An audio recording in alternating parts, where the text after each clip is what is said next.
Good evening friends, welcome to other session of Share Academy. Date है आज 27 अगस्त, रात के बज रहे हैं 8:45, 15 मिनट है अभी भी हमारे पास में। सेशन शुरू होने से पहले एक बार वीडियो का फीडबैक देंगे, वीडियो और ऑडियो कैसा है brother, then we can start.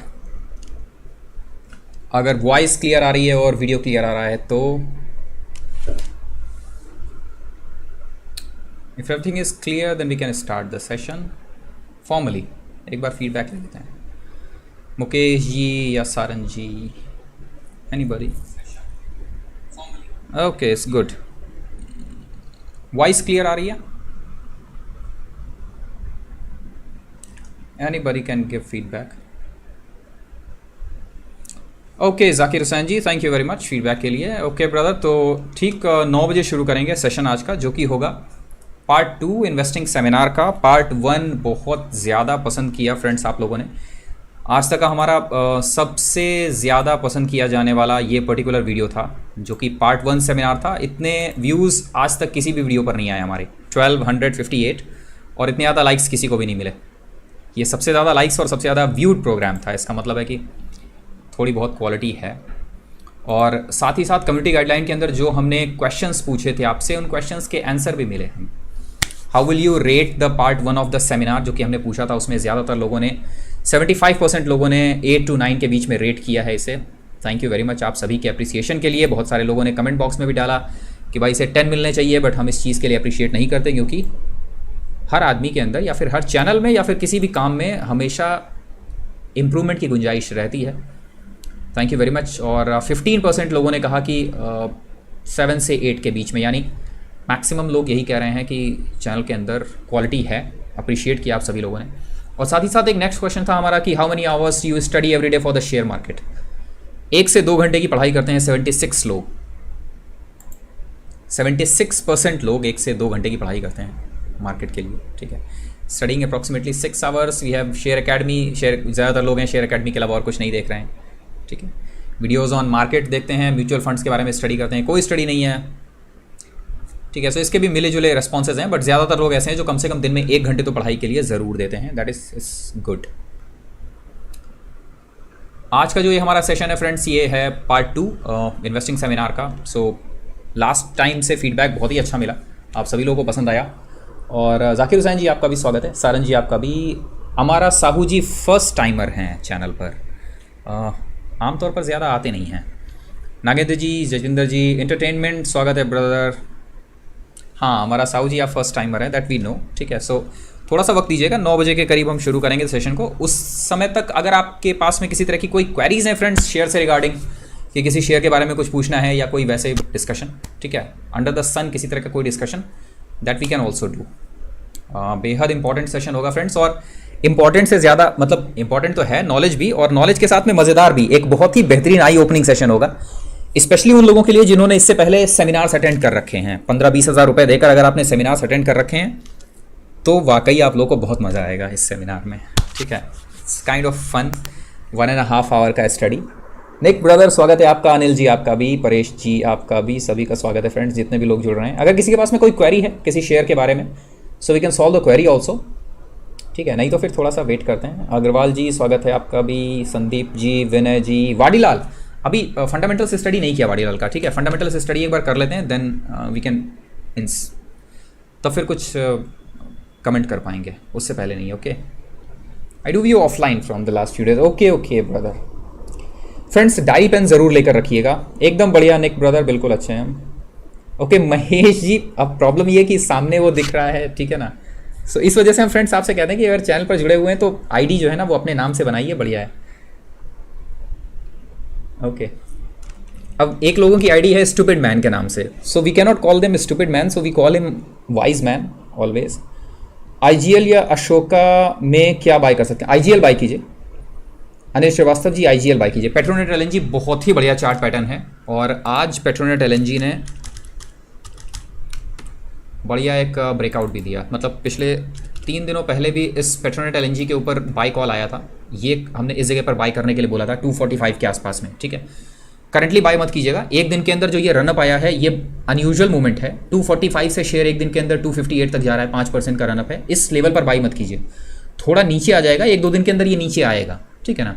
सो तकरीबन 250 के आसपास में आता है तब फ्रेश बाई कर लीजिए, टारगेट्स होंगे 266 के। ओके, पिरामिड एंटरप्राइजेस चलिए देख लेते हैं ब्रदर, 10 मिनट्स का ही है बस ये, ठीक है। उसके बाद फिर बात करेंगे नॉलेज के बारे में। कोई फ्रेश बाई नहीं है, वजह क्या है, डाउन ट्रेंड के अंदर है। ज़रा पिरामिड ध्यान से देखिए, शॉर्ट टर्म में डाउन ट्रेंड में शेयर है। अगर डाउन ट्रेंड के अंदर शेयर है तो ये सिर्फ बाउंस बैक या शॉर्ट कवरिंग है। बाउंस बैक शॉर्ट कवर हो रहा है, इससे बाय करने की गलती मत कीजिएगा बिल्कुल भी। ओके, दूर रहना है इस तरह के शेयर से।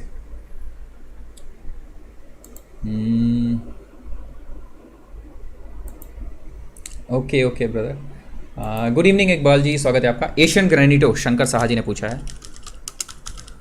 फ्रेंड्स 9 बजे के करीब शुरू करेंगे, ठीक है ना सेशन। तब तक थोड़ा सा अर्ली आ गए हैं ताकि अगर किसी के पास में क्वेरीज़ हैं तो वो क्वेरीज़ भी निकाल देते हैं। और हम तो मॉर्निंग से ही बैठे हुए हैं, ठीक है, सिस्टम पे।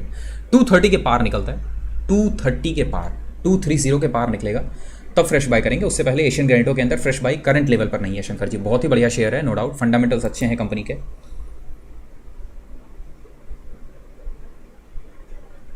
सर मॉर्निंग सितंबर का फ्यूचर ले लूँ आईजीएल का? नहीं नहीं जतेंद्र जी, आप जानते हैं कि फ्यूचर एंड ऑप्शंस के अंदर हम कोई राय नहीं दे पाएंगे। उसकी वजह यह है कि रिस्क होता है फ्यूचर्स के अंदर, ठीक है। आप अगर पोजीशन अपनी काटते नहीं हैं, पता चलता है कि शेयर बहुत ज़्यादा मूवमेंट नहीं देगा, आपने अपनी पोजीशन नहीं काटी तो फिर उसके अंदर लॉस होगा। हमारे लिए ये चीज़ें, एफएनओ सेगमेंट हमारे लिए सिर्फ हेजिंग का पर्पस होता है बस, ठीक है। बाकी मोमेंटम आपको इससे आईजीएल के अंदर निचले स्तरों पर बाइंग आ रही है, ठीक है। देखिए निचले स्तरों से लगातार आईजीएल के अंदर बाइंग आ रही है, तो चांस इस चीज़ का बिल्कुल है कि शेयर एकदम से भागेगा 5-6%। बट चूंकि एफएनओ के अंदर हम काम नहीं करते हैं, इसलिए हमारे लिए वो है ही नहीं। जिस मतलब गली की तरफ जाना नहीं, उसके बारे में सोचना क्यों। Petronet profit booking level brother अभी बताया आपको। पेट्रोनेट के अंदर प्रॉफिट बुकिंग होगी 266 के पास, 266 के लेवल पर। Okay, INOX entertainment, okay just a minute, एक बार देखने दीजिए ज़रा,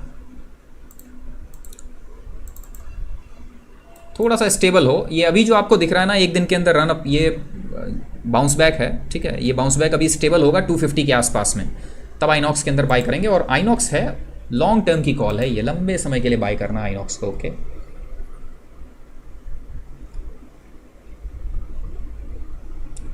ओके टेलीग्राम पर मैसेज अभी नहीं आया, वो मॉडरेटर दरअसल बिजी हैं, ठीक है। सो ओके, एक काम करते हैं कि हम ही लाइव दे देते हैं, ठीक है।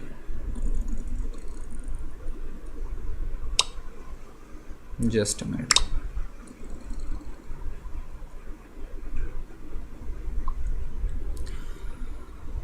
और सभी लोग आमतौर पर 9 बजे का वेट करते हैं ना, सो दैट्स वाई।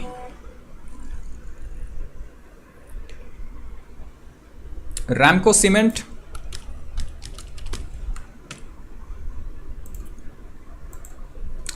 और अब फ्रेंड्स कॉल्स रोक दीजिएगा, अब शेयर्स की कॉल नहीं लेंगे। नहीं, डाउन ट्रेंड के अंदर है। ये जो आया हुआ अप ट्रेंड आपको दिख रहा है 2 दिनों के अंदर, ये सिर्फ और सिर्फ शॉर्ट टर्म है, बाउंस बैक है।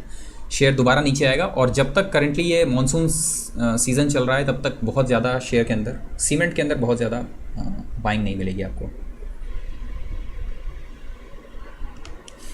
शंकर साहा जी, आप पहले से नहीं जुड़े हैं क्या?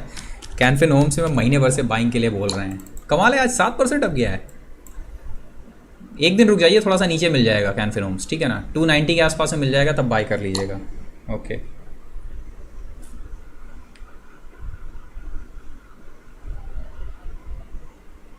अब फ्रेंड्स कुछ समय के लिए कॉल्स रोकिए ताकि माइंडसेट कॉल से निकल के नॉलेज की तरफ आ जाए, ठीक है। So then that would be good, that would be better also. देखें कौन कौन जुड़ रहा है। प्रशांत जी, विजय देवनाथ जी, कौस्तुभ जी, परमानंद जी, जितेंद्र जी जुड़ रही हैं। 20 रुपये ऐड हुआ तो हम निकल जाएंगे। और ओके गुड, अचल जी, कैनफिन होम्स 40 बाई किए हैं 2090 पर, अच्छी मूविंग है। हाँ बढ़िया है कैनफिन होम्स, बढ़िया। नमस्कार रविशंकर जी, आईजीएल बाई कर लिया है, गुड शंकर साहा जी, अच्छा है। Okay, so will shift from there to knowledge. Okay, ठीक है, कितना बचा है? 8 मिनट बचे हुए हैं। फ्रेंड्स उम्मीद है कि आप सारे लोगों ने फर्स्ट पार्ट देख रखा है इसका, कुछ ऐसा नहीं है जो आप लोगों को नहीं पता है फर्स्ट पार्ट में से। कोई ऐसा है जिसने फर्स्ट पार्ट नहीं देखा है और सीधे सेकंड पार्ट में आया हुआ है? क्योंकि तब फिर थोड़ा सा इशू रहेगा आपके लिए जानना इसके बारे में, ठीक है ना। बाटा बाई नहीं करना है अभी शंकर जी, बहुत ज़्यादा हायर लेवल पर चला गया है। सो बाटा ऊपरी स्तरों से थोड़ा सा डाउन ट्रेंड आता है तब फ्रेश बाई करना है, ठीक है। कोई ऐसा जिसने फर्स्ट पार्ट नहीं देखा है फ्रेंड्स अभी तक? हाँ ना, कमेंट बॉक्स में बताइए। निक जी अच्छा फर्स्ट पार्ट नहीं देखा है आपने, देन फिर आप कहेंगे कि ये क्या चल रहा है। नॉट अंडरस्टैंड फर्स्ट पार्ट पड़ा हुआ है ब्रदर, देख लीजिएगा first part, that would B far better. वो आपको मिल जाएगा, सीधे चैनल पे जाइएगा, हमारे चैनल में वीडियोस में जाइएगा। वीडियोस में जो ये लिंक पड़ा हुआ है ना, जैसे आज का, इसी तरह का फर्स्ट लिंक है इससे पहले, ठीक है, इससे फ्री। फर्स्ट पार्ट देख लेंगे तो सेकंड पार्ट थोड़ा सा और इजी रहेगा, अगर पसंद आ रहा है तो।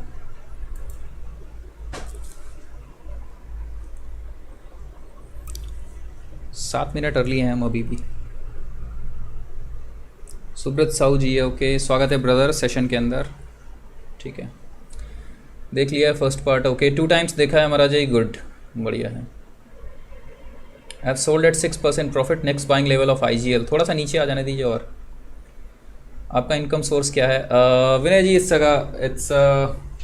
इट्स अ क्लासिफाइड क्वेश्चन, ठीक है। क्या कहते हैं कि एक लड़की से उसकी उम्र और एक लड़के से उसकी आमदनी नहीं पूछनी चाहिए, bad manners, it's a classified question.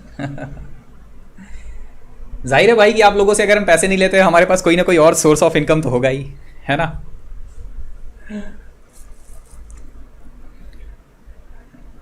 Okay, बहुत नॉलेज आइडिया, टेक्निकल्स पर नॉलेजेबल आइडिया था, गुड, चलिए अच्छा है। आइनॉक्स बाय करें? अभी रुकिएगा उमेश जी, 250 के आसपास में स्टेबल होता है तब फिर बाय करेंगे। कुछ और क्वेश्चन पूछना है तो पूछ लीजिए।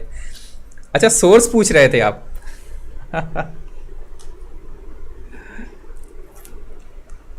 दैट इज ऑल्सो क्लासिफाइड, हाँ इट्स अ क्लासिफाइड।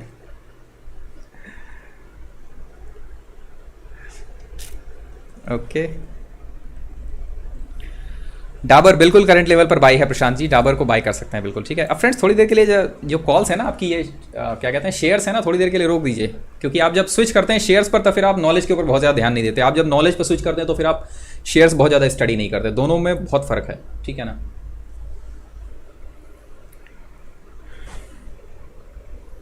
हाँ, चैनल अच्छा ग्रो हुआ है ब्रदर, ये तो हमारी भी उम्मीद से ज़्यादा तेज़ी से ग्रो हुआ है, और शायद इसकी वजह यही रही है कि नॉलेज पर थोड़ा ध्यान दिया है इस वजह से।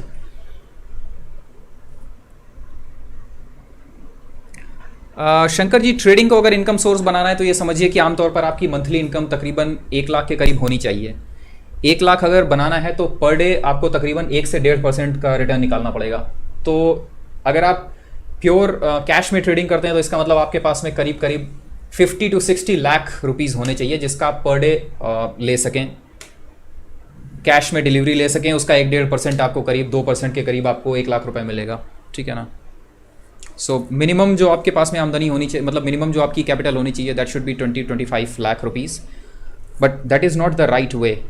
ट्रेडिंग करके किसी ने पूरा पैसा मार्केट के अंदर नहीं बनाया है कभी भी लंबे समय में। ओके,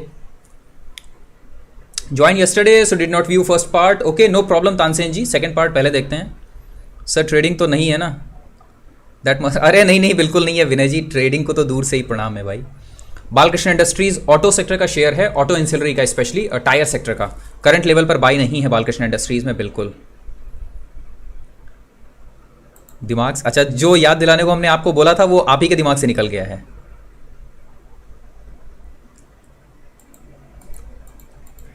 ट्रेडिंग एंड इन्वेस्टमेंट बहुत पूछ रहे थे। निवेश के लिए तो आपके पास में जितना पैसा हो, जितना भी आप छोटे से शुरू कर सकते हैं, आप 5000 से शुरू कर सकते हैं निवेश के लिए। बाकी ट्रेडिंग के लिए आपके पास में कैपिटल चाहिए अच्छा खासा, मिनिमम कैपिटल 10 लाख रुपए तो करीब होना चाहिए ट्रेडिंग के लिए। Should I take Ashoka Leyland? नहीं, अशोका लीलैंड बिल्कुल भी नहीं। I too miss yesterdays, okay no problem. Okay friends, जरा ध्यान से देखिएगा। अब शुरू करते हैं आज की जर्नी, जो कि है investing seminar technical and fundamental analysis का, और ये है पार्ट 2 शेयर अकेडमी की तरफ से। जर्नी शुरू हुई थी ब्रदर अक्टूबर को, अक्टूबर मंथ में हैदराबाद एयरपोर्ट पर बैठे हुए थे हम, और टैब हमारे पास में था। सो ये हुआ कि उससे पहले तक इन्वेस्टमेंट करते थे, नॉलेज अपना अपने पास में रखा हुआ था, किसी के साथ शेयर नहीं करते थे। फिर ये हुआ कि क्या किया जाए, खाली वक्त था, तो सबसे पहला वीडियो बनाया कि 1 मिनट में किसी भी शेयर को एनालाइज कैसे करें। वो वीडियो बनाया, यूट्यूब पर अपलोड किया, काफ़ी लोगों को पसंद आया, लोगों ने कहा कि ठीक है, जर्नी थोड़ी सी आगे बढ़ाई है। देन चैनल शुरू किया, चैनल शुरू करने के बाद आप अगर इनिशियल वीडियोस देखेंगे इस चैनल के शेयर एकेडमी के, तो आपको उन वीडियोस के अंदर हमेशा हमारी कमेंट्री में एक पर्टिकुलर सेंटेंस मिलेगा जिसमें हम कहते थे कि इस चैनल का मकसद आपको कुछ सिखाना नहीं है, यहाँ पर हम सिर्फ आपके लिए शेयरों का एनालिसिस करेंगे। तो लोग शेयर्स पूछते थे, हम उनका एनालिसिस करके सिंपल बता देते थे कि बाय करना है, सेल करना है या फिर अवॉइड करना है। देन धीरे धीरे ट्रेडर्स बढ़ने लगे और घटिया शेयर्स ज़्यादा डिस्कस होने लगे। तब हमारी समझ में आया कि मार्केट के अंदर नॉलेज कम है, पैसा ज़्यादा है और पैसा लोग गंवा भी ज़्यादा रहे हैं, और उसकी वजह यह थी कि नॉलेज नहीं था। देन फिर जो हमारी बेसिक फिलॉसफी थी उसे चेंज किया और वहाँ से शिफ्ट किया हमने आपको थोड़ा बहुत सिखाने के लिए।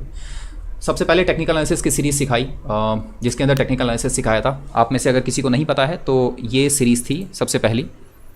प्लेलिस्ट के अंदर आप जाएंगे चैनल के, सो आपको मिलेगी लर्न टू अर्न सीरीज़। ये सबसे पहली सीरीज़ थी जिसे हमने शुरू किया था। रिस्पॉन्स अच्छा मिला, लोगों ने कहा फंडामेंटल सिखाइए, धीरे धीरे फंडामेंटल्स पर भी आए। और उसके बाद फिर सिखाने की सीरीज़ थोड़ी सी आगे बढ़ी तो हमको पता चला कि कुछ लोगों ने कहा कि जो नॉलेज हम यहाँ पर दे रहे हैं फ्री ऑफ कॉस्ट, इसके लिए मार्केट के अंदर 15 से 30 हज़ार रुपये तक चार्ज किए जा रहे हैं। सो हमने कहा ठीक है, अगर ऐसा है तो फिर एक कंपाइल कर देते हैं इन्फॉर्मेशन एक ही जगह पर आपको 1.5-2 घंटे के वीडियो के अंदर, और वो पूरी इन्फॉर्मेशन जिसके लिए आपको 15-20 हज़ार रुपये या 30 हज़ार रुपये तक पे करने पड़ रहे हैं, उस इन्फॉर्मेशन को हम आपको फ्री ऑफ कॉस्ट कंपाइल करके एक जगह दे देते हैं। इसी सीरीज़ के अंतर्गत सबसे पहला वीडियो जो हमने आपके साथ में किया, that was the first seminar of Share academy, investing seminar technical and fundamental analysis का। वो सबसे पहला था जो कि लास्ट सैटरडे को किया गया था।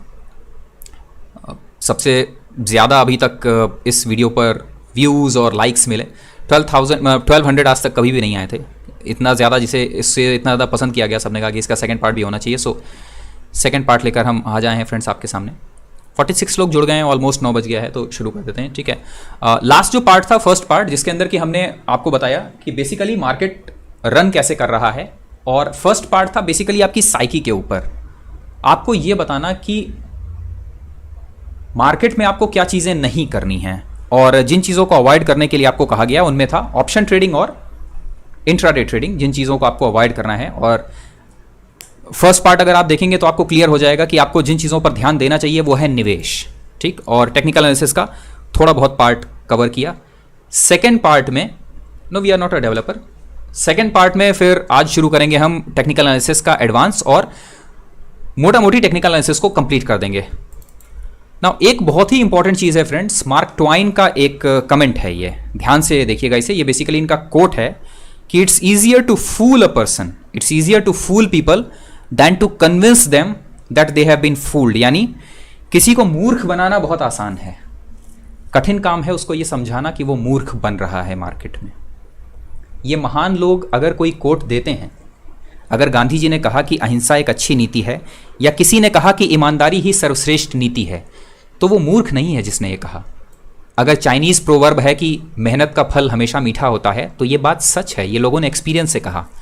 इस सेंटेंस को याद रखिएगा, क्योंकि आज के दिन का जो क्लोजिंग है वो इसी सेंटेंस से होगा, जब हम ओपनिंग इसी सेंटेंस से कर रहे हैं। Okay, it's easier to fool people than to convince them that they have been fooled. सभी को समझ में आ गया? हाँ या ना? और सेशन शुरू करें, हाँ या ना? डायरी और पेन अपने साथ में रखिएगा।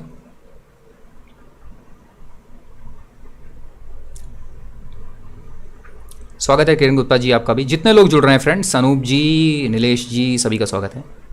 और आंसर्स देते रहिएगा। गुड।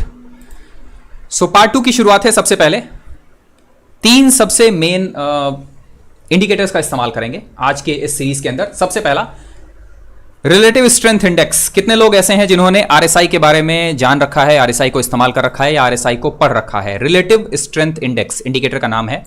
सबसे ज्यादा इस्तेमाल होने वाला मार्केट में, सबसे ज्यादा सेमिनार्स अगर किसी एक वीडियो किसी एक इंडिकेटर पर किए जाते हैं, so that is relative strength index या आरएसआई, आप जो चाहे वो इसे कह सकते हैं।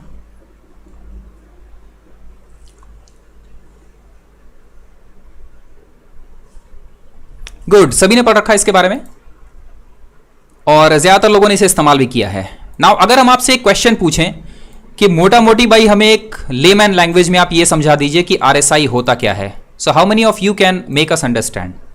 कितने लोगों को ये वाकई पता है कि आरएसआई इंडिकेटर क्या करता है, क्या बताता है? आरएसआई रिलेटिव स्ट्रेंथ इंडेक्स क्या वाकई आपको मालूम है कि ये इंडिकेटर क्या बताता है? देखिए, इंडिकेटर का यूज कैसे करना है, it's a different thing. Indicator क्या बताता है, it's a different thing. Indicator का यूज कैसे करना है, ये दूसरी चीज है, ठीक। हाँ, 70 पर ओवरबॉट, 30 पर oversold, that is a different thing. अब जो हम बताते हैं आपको, उसे बहुत ध्यान से सुनिएगा फ्रेंड्स। रिलेटिव स्ट्रेंथ इंडेक्स, यानी ये स्ट्रेंथ बता रहा है किसी चीज की। रिलेटिव, रिलेशन में स्ट्रेंथ बता रहा है। किस चीज की स्ट्रेंथ और किस चीज के रिलेशन में ये बता रहा है, ये बेहद खास है। तो ध्यान से सुनिए। अगर हम किसी भी एक शेयर के पिछले 10 दिनों का मोमेंटम, ध्यान से सुनिएगा इसे, अगर हम किसी भी एक शेयर के पिछले 10 दिनों का मोमेंटम डिस्कस कर रहे हो, मान लीजिए कि हम और हमारे साथ में यहां पर राहुल जी हैं, जतिंदर जी हैं, ठीक है, जतिंदर जी के साथ बढ़िया बनती है, जतिंदर जी हैं। सो हम और जतिंदर जी साथ बैठे हुए हैं और बात कर रहे हैं हेक्सावेयर के बारे में। सो रहा है यार, हेक्सावेयर में क्या हो रहा है भाई?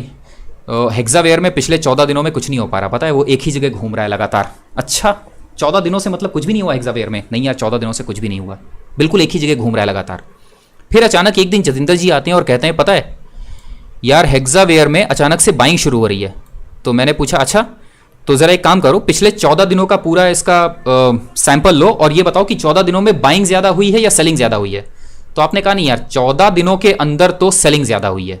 मैंने कहा अच्छा चलो, एक दिन और बीता, जतिंदर जी आए, उन्होंने कहा अरे पता है आज फिर हेक्सावेयर के अंदर बाइंग ज़्यादा हुई। तो मैंने कहा अच्छा, पिछले 14 दिनों में बाइंग ज़्यादा हुई या सेलिंग ज़्यादा हुई? उन्होंने कहा नहीं यार, अभी भी ना सेलिंग ज़्यादा है, बाइंग कमी है। अगले दिन फिर जतिंदर जी आए, बोले यार आज भी हेक्सावेयर के अंदर बाइंग हुई है। तो मैंने कहा अच्छा, तो पिछले 14 दिनों के अंदर सेलिंग ज्यादा हुई या बाइंग? जतिंदर जी कहने लगे यार अब सेलिंग से ज्यादा बाइंग हो रही है हेक्सावेयर के अंदर। मैंने कहा अच्छा। अगले दिन फिर आते हैं जतिंदर जी और कहते हैं भाई आज भी बाइंग हुई है हेक्सावेयर में, यानी पिछले 14 दिनों में से 10 दिन कॉन्टिन्यूअसली हेक्सावेयर के अंदर बाइंग हुई है, सिर्फ 4 ही दिन सेलिंग हुई। ध्यान से सुनिएगा फ्रेंड्स, वरना कॉन्सेप्ट निकल जाएगा, और बेहद आसान कॉन्सेप्ट है।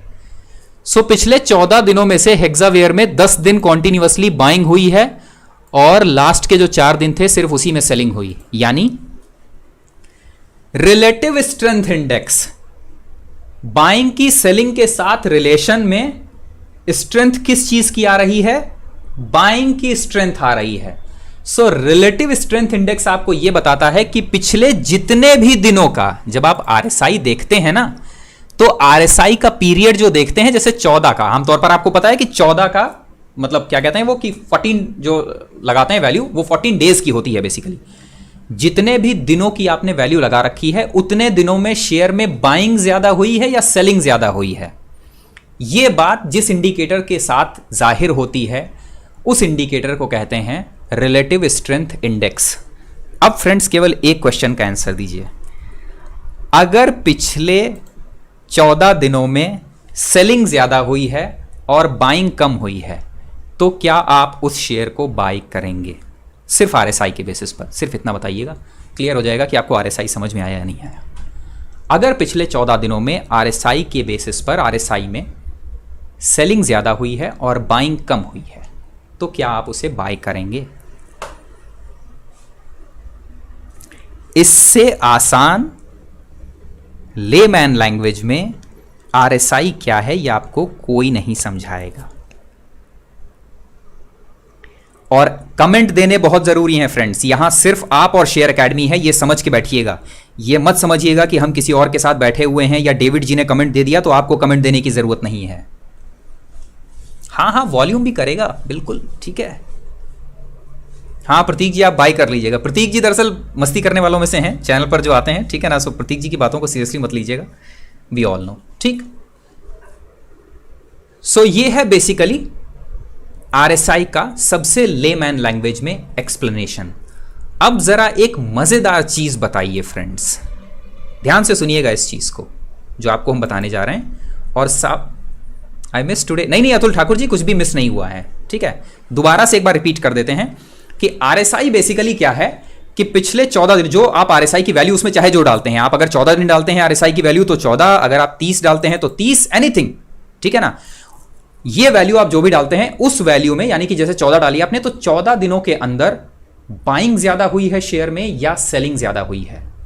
ये डिफरेंस बताता है रिलेटिव स्ट्रेंथ इंडेक्स। अब जरा मजेदार चीज देखिए, एक सीधा सा चार्ट देखिए और चार्ट देखते ही आपकी क्लियर समझ में आ जाएगा कि आरएसआई का मतलब क्या होता है। सी, अगर वॉरेन बफे कहते हैं I don't by what I don't understand, तो आपको भी यही करना चाहिए। अगर आपको समझ में नहीं आ रहा ना कि ये इंडिकेटर क्या करता है, तो आपको उसे यूज नहीं करना है। यूज तभी करना है जब आपको वाकई मालूम हो कि वो इंडिकेटर क्या काम करता है। ठीक, अब ध्यान से देखिए जरा इस वैल्यू को। देखने में आपको लग रहा होगा अरे बड़ी कठिन है, ठीक है ना, ये देखने में लग रहा होगा एक बार कि बड़ी कठिन है, बट सिर्फ वहां ध्यान दीजिएगा जहां जहां हम आपसे बता रहे हैं। ठीक है ना, क्या हुआ, ये बेसिकली एक आरएसआई की चेन है कि आरएसआई कैसे निकाला जाता है। ये शेयर का रेट है, ये शेयर का रेट है यहां पर, ठीक, इधर डेट है, डेट के बाद शेयर का रेट, क्लोजिंग प्राइस। ठीक, कल के क्लोजिंग प्राइस से हमने आज का प्राइस माइनस करते हुए ये पता लगाया कि शेयर में चेंजेस कितने आ रहे हैं। जहां जहां माइनस है इसका मतलब है कि शेयर घट के बंद हुआ है कल के तुलना में, जहां जहां प्लस है वहां का मतलब है कि शेयर बढ़ के बंद हुआ है। इतना समझ में आ गया। अब ध्यान से देखिए, गेन्स जहां जहां हुए हैं वहां हमने गेन लिख लिए, जहां जहां लॉसेज हुए हैं वहां वहां हमने लॉसेज लिख लिए। ठीक, रिलेटिव स्ट्रेंथ इंडेक्स या आरएसआई से पहले हम निकालते हैं relative strength. Relative strength index से पहले हम निकालते हैं रिलेटिव स्ट्रेंथ। रिलेटिव स्ट्रेंथ क्या है, और कुछ नहीं है, पिछले 14 दिनों में भाई बाइंग ज्यादा हुई है या सेलिंग ज्यादा हुई है, ये रिलेटिव स्ट्रेंथ दिखती है। कैसे रिलेटिव स्ट्रेंथ पता चलती है, पिछले 14 दिनों के गेन जितने थे ना, इनका एवरेज निकाल लिया, ये एवरेज गेन आ गया। पिछले 14 दिनों में जितने लॉस थे उनको लॉस लिख लिया एक जगह पर, ये लॉस आ गया। तो अब पिछले 14, अब एक चीज का ध्यान दीजिएगा फ्रेंड्स, सिर्फ एक चीज का ध्यान दीजिए, क्या कि अभी आप यहां पर देख रहे हैं कि ऊपर से लेकर इस स्तर तक गेन ज्यादा हुए हैं। पिछले 14 दिनों में गेन ज्यादा हुए हैं और लॉसेस कम हैं। ये दिख रहा है ना, लॉसेस कम। जब गेन ज्यादा हुए हैं और लॉसेस कम है, तब आपका रिलेटिव स्ट्रेंथ का जो फॉर्मूला होता है उसके हिसाब से जब आप रिलेटिव स्ट्रेंथ निकालते हैं तो वो 70 के करीब आ रहा है। दिख रहा है 70, 76, 66, 69, 66, 60। यानी जब जब 14 दिनों में पिछले बाइंग ज्यादा होगी तब तब आरएसआई आपका 70 के आसपास मिलेगा आपको। आरएसआई की वैल्यू हमेशा ज्यादा होगी। और जब जब बाइंग की तुलना में सेलिंग ज्यादा होगी मार्केट में, तब तब आरएसआई आपको नीचे मिलेगा। ये दिख रहा है नीचे। अब यहां पर देखिएगा, ये है एवरेज लॉस। एवरेज बाई था 18, एवरेज लॉस था 27, एवरेज बाई 18, एवरेज लॉस 26। तो लॉसेस बढ़ने लगे। जब लॉसेस बढ़ने लगे तो आरएसआई कम होने लगा। दोबारा एकदम बिल्कुल लेमैन लैंग्वेज में बताते हैं, क्या कि जब भी कभी भी आपके शेयर में बाइंग आएगी, पिछले 14 दिनों में बाइंग ज्यादा होगी तब आरएसआई हमेशा ऊपर जाएगा। जब सेलिंग ज्यादा होगी तब आरएसआई हमेशा नीचे आएगा। यस, नो, क्लियर हुआ?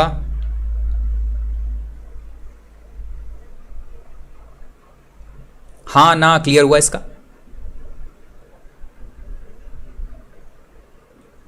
आरएसआई का ये कॉन्सेप्ट क्लियर हुआ या नहीं? ठीक, क्योंकि ये कॉन्सेप्ट क्लियर होगा तब आप एक स्टेप आगे बढ़ पाएंगे, वो बहुत इंपॉर्टेंट है। वो ये है कि ओवरबॉट और ओवरसोल्ड वाला। ठीक है, सो यानी ये पता चल गया आपको। अब जरा एक बात बताइए, ध्यान से सुनिएगा, जो इसके बाद हम जो स्टेटमेंट देने जा रहे हैं ना उससे बहुत ध्यान से सुनिएगा, ठीक है, क्योंकि वहीं आपको सबसे ज्यादा मजा आएगा। इससे पहले फ्रेंड्स आप लोगों को पता है कि हमने बताया है कि आरएसआई का इस्तेमाल कभी भी आप ट्रेंडिंग शेयर के लिए आप आरएसआई का इस्तेमाल कभी भी नहीं कर सकते। हाँ या ना, सभी को मालूम है, सभी को बताया गया है कि जब शेयर ट्रेंड के अंदर है तब आप आरएसआई का इस्तेमाल मत कीजिए। बोला है, नहीं बोला है?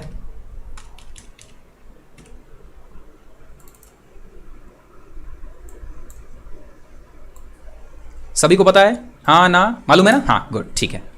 अब जरा ध्यान से सुनिए, सेम वही हम और जतिंदर जी आए और बातचीत हुई, भाई डिश टीवी देखो, डिश टीवी देखो। तो हमने कहा हाँ क्या देखें डिश टीवी के अंदर? तो उन्होंने कहा भाई कि पिछले 14 दिन जो रहे ना, इसमें डिश टीवी में बहुत ज़बरदस्त गिरावट हुई है। तो हमने कहा क्या मतलब, खरीदारी ज़्यादा हुई है, गिरावट ज़्यादा हुई है? तो उन्होंने कहा गिरावट ज़्यादा हुई है।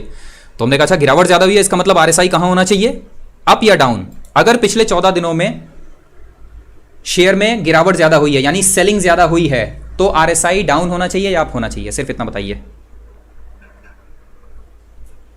हाँ ना, अप या डाउन?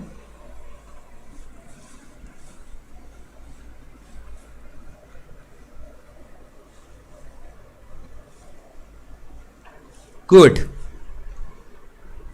ठीक। और उसके बाद 5 दिन के बाद फिर आते हैं जतिंदर जी और कहते हैं कि भाई जो पिछले मतलब 20 दिन जो हो गए, इस 20 दिन में भी जो आरएसआई ये जो आइडिया है, आइडिया में फिर गिरावट हुई लगातार। तो मैंने कहा मतलब 14 दिन में गिरावट हुई? तो उन्होंने कहा हाँ 14 दिन में तो हुई ही, और बाद के जो 5 दिन थे और उसके अंदर भी गिरावट हुई। तो हमने कहा यानी पिछले 20 दिनों में लगातार गिरावट हुई? तो उन्होंने कहा हाँ। तो हमने कहा इसका मतलब आरएसआई को और नीचे जाना चाहिए। बिल्कुल आरएसआई नीचे जा रहा है। फिर आते हैं और फिर कहते हैं कि अगले 10 दिनों के बाद फिर आते हैं हमारे पास और कहते हैं कि भाई आरएसआई आइडिया के अंदर और गिरावट हुई। तो यानी पिछले 25 दिनों में लगातार गिरावट हो रही है आरएसआई से। आइडिया के अंदर पिछले 25 दिनों में कॉन्टिन्यूअसली गिरावट हुई। उन्होंने कहा हाँ पिछले 25 दिनों में कॉन्टिन्यूअसली गिरावट हुई। तो 25 दिनों के अंदर अगर आइडिया के अंदर कॉन्टिन्यूअसली गिरावट हुई तो आरएसआई इमीडिएटली ओवरसोल्ड का लेवल दिखा देगा। इस चीज को ध्यान से देखिए, ओवरसोल्ड का लेवल आया आरएसआई के अंदर। अगर कॉन्टिन्यूअसली 14 दिन या 20 दिन या 25 दिन तक लगातार कोई शेयर डाउन ट्रेंड में रह रहा है, चाहे वो अप ट्रेंड हो चाहे वो डाउन ट्रेंड हो, अगर ट्रेंड के अंदर रह रहा है शेयर, तो आरएसआई तुरंत ओवरसोल्ड दिखा देगा। क्या इस ओवरसोल्ड की बेसिस पर आप आरएसआई के अंदर बाई कर लेंगे? केवल यह देखकर कि भाई आरएसआई ने ओवरसोल्ड दिखा दिया, क्या आप इसमें बाई कर लेंगे?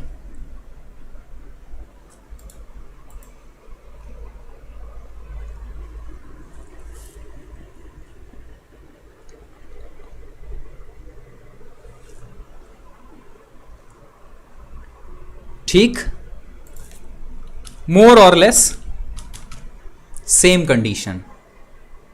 ध्यान से सुनते रहिएगा फ्रेंड्स, क्लियर होगा आपको। कोशिश कर रहे हैं बिल्कुल लेमैन लैंग्वेज में सिखाने की। अगर सेम यही कंडीशन होती है अप ट्रेंड में कि भाई जतिंदर जी आते हैं और बोलते हैं कि आरएसआई ना पिछले 5 दिनों से लगातार अप ट्रेंड में है। मैंने कहा अच्छा। फिर आए बोले कि 5 दिन के बाद और बोले कि भाई एचडीएफसी पिछले 20 दिनों से लगातार अप ट्रेंड के अंदर है।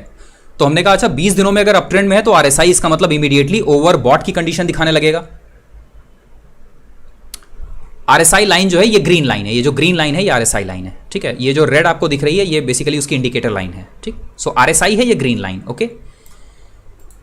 सो इमीडिएटली अगर थोड़े ही समय के अंदर कोई भी शेयर अगर ट्रेंड के अंदर है तो आप देखते हैं कि ट्रेंड में अगर शेयर ट्रेंड अप ट्रेंड में है तो आरएसआई तुरंत का तुरंत ओवरबॉट, और अगर डाउन ट्रेंड में है तो आरएसआई इमीडिएटली ओवरसोल्ड पोजीशन दिखाने लगता है, ठीक। ये क्लियर थी? क्लियर हो गई ये पोजीशन? अब जरा ध्यान से फ्रेंड्स इस चीज को देखिए। आरएसआई पता चल गया क्या है। सेकंड चीज कि ओवरबॉट और ओवरसोल्ड है क्या आरएसआई के अंदर, तो ध्यान से देखिए। आरएसआई का ये चार्ट, जो भी आपको ये आरएसआई की लाइन दिखाई देती है जो कि ग्रीन कलर की लाइन है, जब भी कभी भी ये लाइन, इसके 3 लेवल्स होते हैं। जरा यहां लेफ्ट साइड में अगर आप ध्यान से देखेंगे तो आपको 3 लेवल्स दिखाई देंगे। 70 ऊपर, 50 नीचे और 30 सबसे नीचे। ये एक ऑसिलेटर है। जब भी कभी भी आरएसआई की लाइन 70 के ऊपर जाती है तो ऐसा कहा जाता है कि भैया शेयर में जरूरत से ज्यादा खरीदारी हो चुकी है, अब इस शेयर को खरीदारी नहीं करनी है। एक, इस चीज को लिखते रहिएगा। हाँ अमित जी, आपके इसी क्वेश्चन का आंसर देने जा रहे हैं हम, इसे ध्यान से सुनिएगा। सो अगर कभी भी आरएसआई 70 के ऊपर जाए तो इसका मतलब होता है कि शेयर ओवरबॉट कंडीशन में चला गया है। अगर आरएसआई कभी भी 30 के नीचे आए तो इसे कहते हैं कि शेयर ओवरसोल्ड कंडीशन में चला गया है, इतना ज्यादा बिक चुका है कि अब ये और नहीं बिकेगा, ठीक। ये हैं 2 कंडीशंस, ओवरबॉट और ओवरसोल्ड की। आमतौर पर मार्केट में आप कहीं भी जब जाएंगे, सेमिनार्स अटेंड करेंगे, तो क्या कहा जाता है कि आरएसआई में बाय कैसे करना है। जब भी कभी भी आरएसआई ओवरसोल्ड कंडीशन दिखाए, 30 के नीचे पहुंच जाए आरएसआई, तो बाय कर लीजिए। जैसा कि यहां पर देखिए, आप यहां पर बाय करते बेहतरीन रनअप मिलता।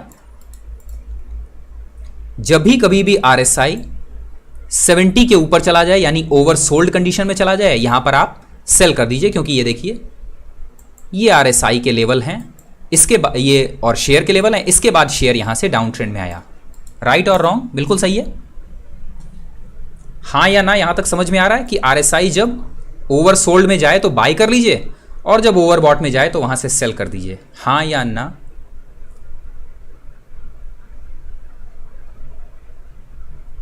क्लियर है? बिल्कुल है ना? हाँ बिल्कुल सही है। ठीक,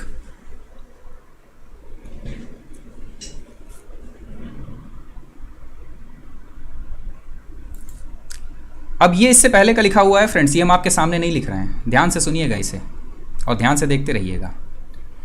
इज इट गुड और not? It's good. If they say yes, then we all are stupid.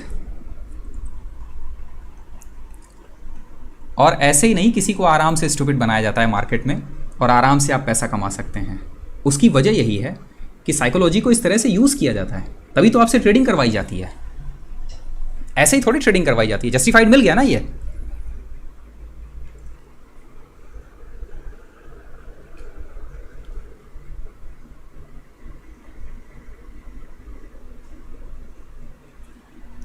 ठीक है, अब जरा ध्यान से सुनिए फ्रेंड्स।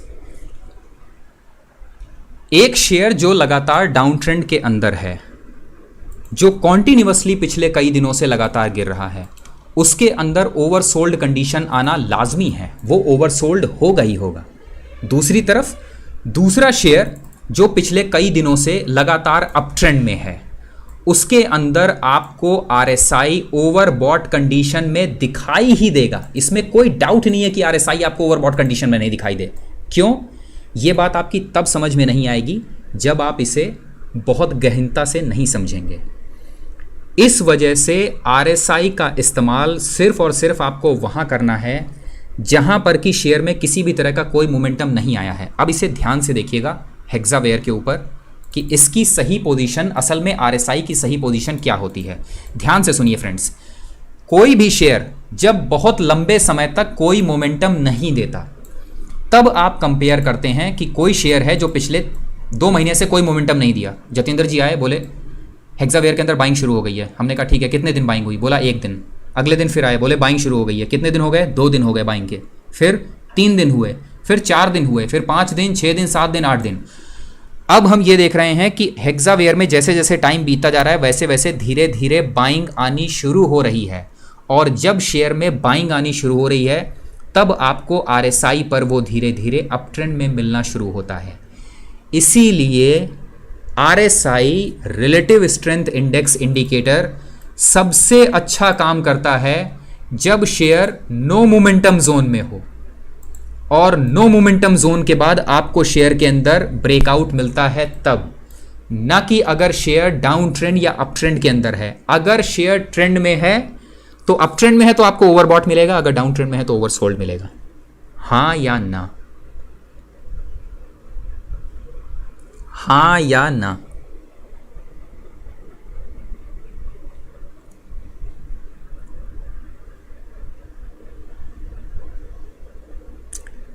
फ्रेंड्स ध्यान से समझिएगा, वरना इस ज़रा सी इंफॉर्मेशन के लिए जितने चाहेंगे उतने पैसे खर्च कर देंगे। ठीक है ना? जितने चाहेंगे उतने पैसे खर्च कर देंगे, और होगा क्या मार्केट में? सिंपल इस ज़रा सी इंफॉर्मेशन के लिए वो 15 से 20 हज़ार 30 हज़ार रुपये तक खर्च करेंगे।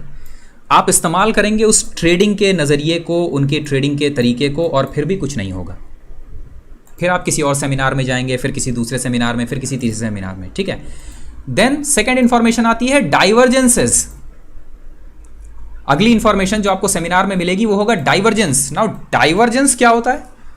सो डाइवर्जेंस का मतलब है किसी भी चीज से अलग हटना। चलिए गूगल पर देखते हैं भाई डाइवर्जेंस की मीनिंग क्या है। सो डाइवर्जेंस का मतलब है द प्रोसेस और स्टेट ऑफ डाइवर्जिंग, यानी किसी चीज से अलग हटना। अलग हटना का मतलब क्या? कि अगर चार्ट पर कोई चीज ऊपर जाती हुई दिखाई दे रही है तो RSI में वो चीज नीचे आती हुई दिखाई दे। कैसे? जरा ध्यान से देखिए इस जगह के चार्ट पैटर्न को। क्या हो रहा है? जो निचला हिस्सा है वो और नीचे आ रहा है, दिख रहा है यहां, लेकिन RSI में ये चीज ऊपर जाते हुए दिख रही है। This is lower low lower high, ये लोअर लो और हायर लो, डाइवर्जेंस दिख रहा है? ठीक। सो ये है एक तरह का डाइवर्जेंस, यानी जब भी कभी भी आपको आरएसआई में निचला स्तर चढ़ते हुए दिखाई दे और शेयर में निचला स्तर गिरते हुए दिखाई दे तो इसे हम डाइवर्जेंस कहते हैं। जब भी कभी भी आपको अच्छे डाइवर्जेंस मिले तो आप बाई कर सकते हैं। बट रुकिए, अगर आप किसी भी एक सेमिनार के टेक्निकल एनालिस्ट से ये पूछें कि सर क्या इसका मतलब है कि हम हमेशा ये कॉन्सेप्ट इस्तेमाल कर सकते हैं, हम हमेशा बाई कर सकते हैं, तो वो कहेगा नहीं भाई, हमेशा तो इस्तेमाल नहीं होगा ये। अगर डाइवर्जेंसेस आप बाई करते हैं और उसके बाद शेयर अगर दोबारा से नीचे जाने लगता है ना, तो इसका मतलब ये है कि 1-2 महीने के अंदर वो डाइवर्जेंस अपना असर दिखाएगा। तो भाई अगर तुम जिस चीज़ के लिए क्लियर नहीं हो कि डाइवर्जेंस वाकई बाई का सिग्नल है या नहीं है, तो फिर हमको क्यों बता रहे हो? जिस चीज़ के लिए आप कंफर्म नहीं है वो चीज़ हमको क्यों बता रहे हैं? अगर डाइवर्जेंसेस हमेशा ही आपको ब्रेकआउट का सिग्नल नहीं देते हैं तो आप डाइवर्जेंस बता क्यों रहे हैं? वो इस वजह से क्योंकि वो आपको एक श्योर शॉट स्ट्रेटेजी देते हैं। डाइवर्जेंस बाई कीजिए और डाइवर्जेंस आपको हमेशा प्रॉफिटेबल होंगे। जब आप पूछेंगे हमेशा, तो कहेंगे नहीं नहीं हमेशा नहीं होगा, कई बार ऐसा होगा कि डाइवर्जेंस प्रॉफिटेबल नहीं होगा। देन थोड़ी सी और डिग डीप इंफॉर्मेशन वो देंगे, वो कहेंगे कि 2 तरह के डाइवर्जेंसेस होते हैं। कौन से? एक ओपन डाइवर्जेंसेस और एक हिडन डाइवर्जेंस, एक पॉजिटिव डाइवर्जेंस और एक नेगेटिव डाइवर्जेंस। नाउ ये पॉजिटिव डाइवर्जेंस है जहां आरएसआई आपको पॉजिटिव सिग्नल दे रहा है बाई करने का, बट आरएसआई का जो चार्ट है वो आपको, जो शेयर का चार्ट है वो आपको नेगेटिव सिग्नल दे रहा है। तो ये एक पॉजिटिव डाइवर्जेंस है जहां आरएसआई आपको बाई का सिग्नल दे रहा है। ठीक, इसी तरह से आरएसआई नेगेटिव सिग्नल भी देता है। कैसे? आरएसआई को ध्यान से देखिए। ठीक है, ये हो गया पॉजिटिव डाइवर्जेंस। और अब आरएसआई का निकालते हैं नेगेटिव डाइवर्जेंस। देखें कहां कहां पर है आरएसआई। बिल्कुल शॉर्ट टर्म में मिलेगा आपको। कहां मिलेगा? हाँ, यहां देखिए, प्राइस ऑलमोस्ट सिमिलर है बट आरएसआई डाउन में है, और इसके तुरंत बाद आपको यहां पर आरएसआई प्राइस जो है वो डाउन ट्रेंड में मिल जा रहा है। क्लियर है? ये एक नेगेटिव डाइवर्जेंस का सिग्नल है। ठीक, ये है एक नेगेटिव डाइवर्जेंस। क्लियर हुआ? सो बोलेंगे कि इस जगह पर आप क्या करें, आप शेयर को शॉर्ट कर सकते हैं, और शॉर्ट कर सकते हैं तो आपको पैसा बनेगा। कितना पैसा बनेगा जरा इस चीज को भी देखिएगा फ्रेंड्स। कितना पैसा बनेगा? 342 रुपए से गिरता हुआ शेयर 320 रुपए। अरे 20 रुपए मिल रहा है भाई, और इंट्राडे ट्रेडर के लिए 20 रुपए is more than sufficient. Intraday trader के लिए 20 रुपए का मतलब बहुत कुछ हो गया। सो लोग कहते हैं हाँ ठीक है, ये स्ट्रेटजी श्योर शॉर्ट है, श्योर शॉर्ट स्ट्रेटजी है, हाँ या ना भाई? हाँ या ना फ्रेंड्स, है या नहीं है श्योर शॉर्ट स्ट्रेटजी डाइवर्जेंसेस की?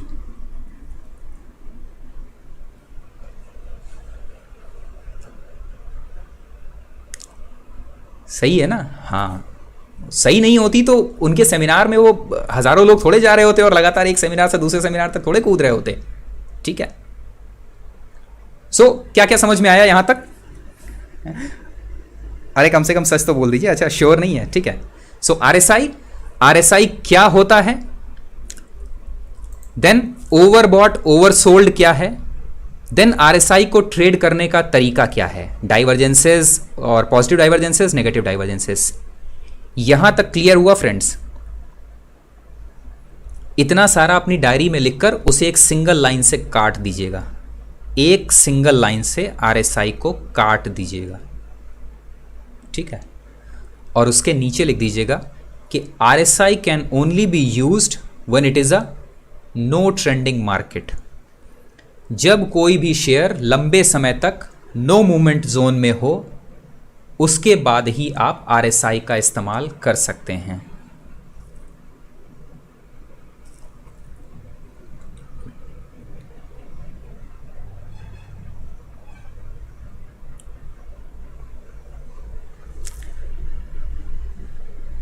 ठीक है, अब फ्रेंड्स आपने क्वेश्चन पूछा कि क्या आपको आरएसआई का इस्तेमाल करना चाहिए या नहीं। हम आपको बताते हैं, 60 पॉइंट्स दीजिए फंडामेंटल एनालिसिस को, 30 पॉइंट्स दीजिए टेक्निकल एनालिसिस को, जिसमें चार्ट पैटर्न, मूविंग एवरेज और चार्ट का ट्रेंड।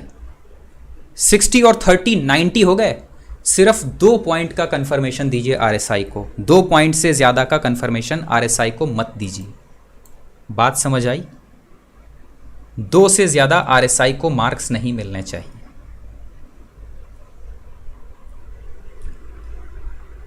हाँ या ना? यहाँ तक क्लियर हुआ? अगर क्लियर हुआ तो कमेंट बॉक्स में लिखिए गुड, और नहीं क्लियर हुआ तो बैड।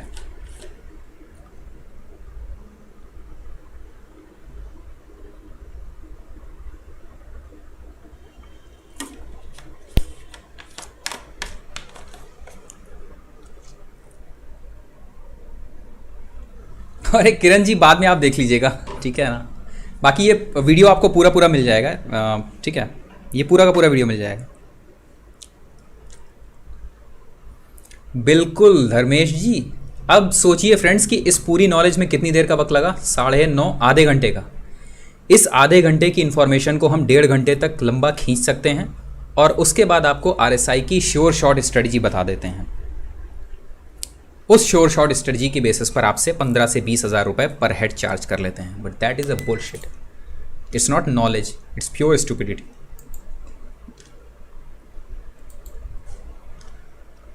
ठीक, चलिए।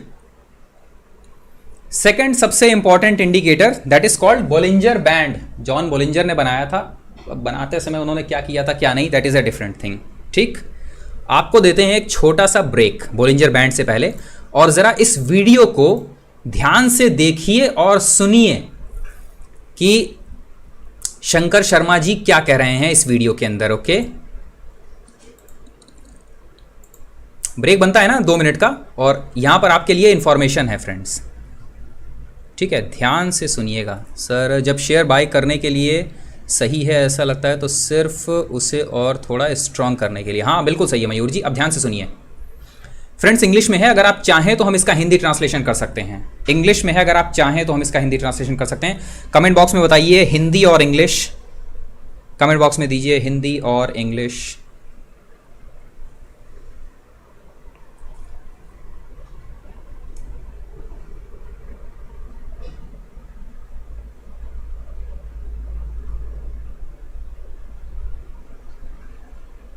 हाँ yes of course, Vinay ji बिल्कुल सही है। अब ध्यान से सुनिएगा इसे। Commentary. So it's not as if it was just, last post budget situation.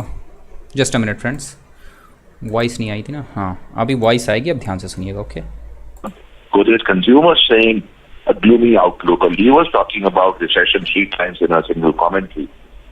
So it's not as if it was just, last post budget. Situation has been very grim for several months. It's just kind of come home to roost now.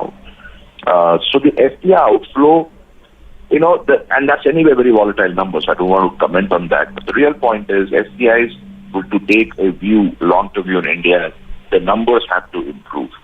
Will they improve? I don't have the answer to that. That's the answers of far smarter people sitting in Delhi who can give you answers to that. Can they improve? They can. But in order to make that happen, you will first need to acknowledge that we have a serious problem. So क्या कहा शंकर शर्मा जी ने कि FPI India के अंदर आएगा तब जब numbers improve होंगे। क्या मारुति के, क्या फार्मा के, क्या ऑटो एंसिलरीज के नंबर इंप्रूव हो गए हैं क्या?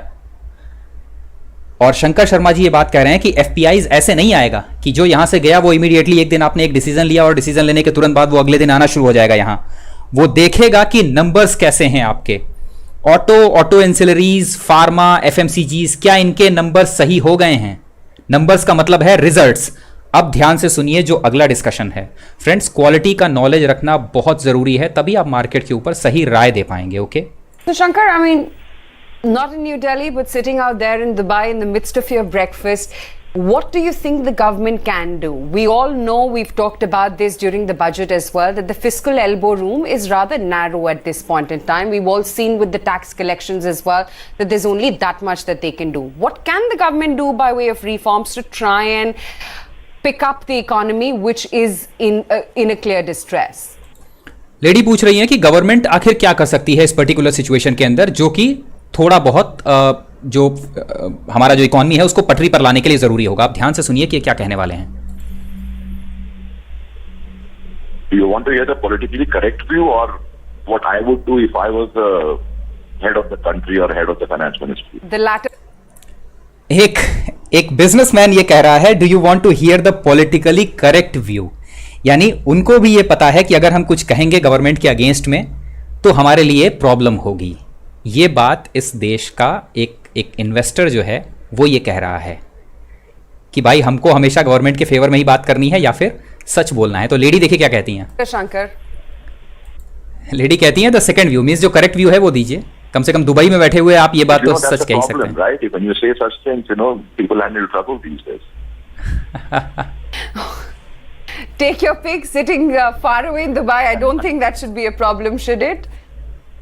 लेडी का कहना है कि आप दुबई में बैठे हैं, कम से कम आप तो सच बोल ही सकते हैं। Oh, that's never a good answer. But anyway, let me tell you what I would do. That's all I can say, and thank God I'm not in that position because it's a tough position to be in. अब ध्यान से सुनिए friends, क्या issue क्या है कि इनका कहना है कि जो रुपी को डिवैल्यूएट करना चाहिए, आपको रुपी की वैल्यू थोड़ी सी घटानी चाहिए। क्यों? क्योंकि इंडिया की जो इकॉनमी है वो बेसिकली इंपोर्ट ड्रिवन है। हम एक्सपोर्ट बहुत ज़्यादा नहीं करते, हम इंपोर्ट बहुत ज़्यादा करते हैं, इसलिए थोड़ी सी वैल्यू आपको वैल्यूएशन जो है रुपीज़ का वो कम करना पड़ेगा। फ्रेंड्स, ये वो वीडियोज़ हैं करंटली जो आप लोगों को देखने चाहिए। ये लेटेस्ट व्यू है इनका, बजाय कहीं और वक्त लगाने के। जो क्वालिटी का नॉलेज है वो आपको इस समय अपने पास में रखना चाहिए ताकि आप मार्केट के ऊपर एक बेहतर व्यू रख पाएं। ठीक है ना? चलिए अब शुरू करते हैं सेशन दोबारा से, जो कि है बोलिंजर बैंड। ठीक है, आप में से बहुत सारे लोगों ने इसे यूज भी किया होगा, बहुत सारे लोगों को पता भी होगा बोलिंजर बैंड के बारे में। और ये वो सेकंड इंडिकेटर है जिसका किसी भी कॉन्फ्रेंस में या फिर सेमिनार्स के अंदर सबसे ज्यादा बेचा जाने वाला अगर कोई सेकंड इंडिकेटर है जिस पर सबसे ज्यादा स्ट्रेटजीज बेची जाती हैं, so this is called Bollinger band. आमतौर पर आपको इसकी पोजीशंस मिलती है जो आपके सामने है इस समय, वैल्यूज 20 और 2। ठीक है, सभी लोगों को पता है। क्या आप में से सभी को बोलिंजर बैंड के बारे में पता है, हाँ या ना? कमेंट बॉक्स में डालिएगा।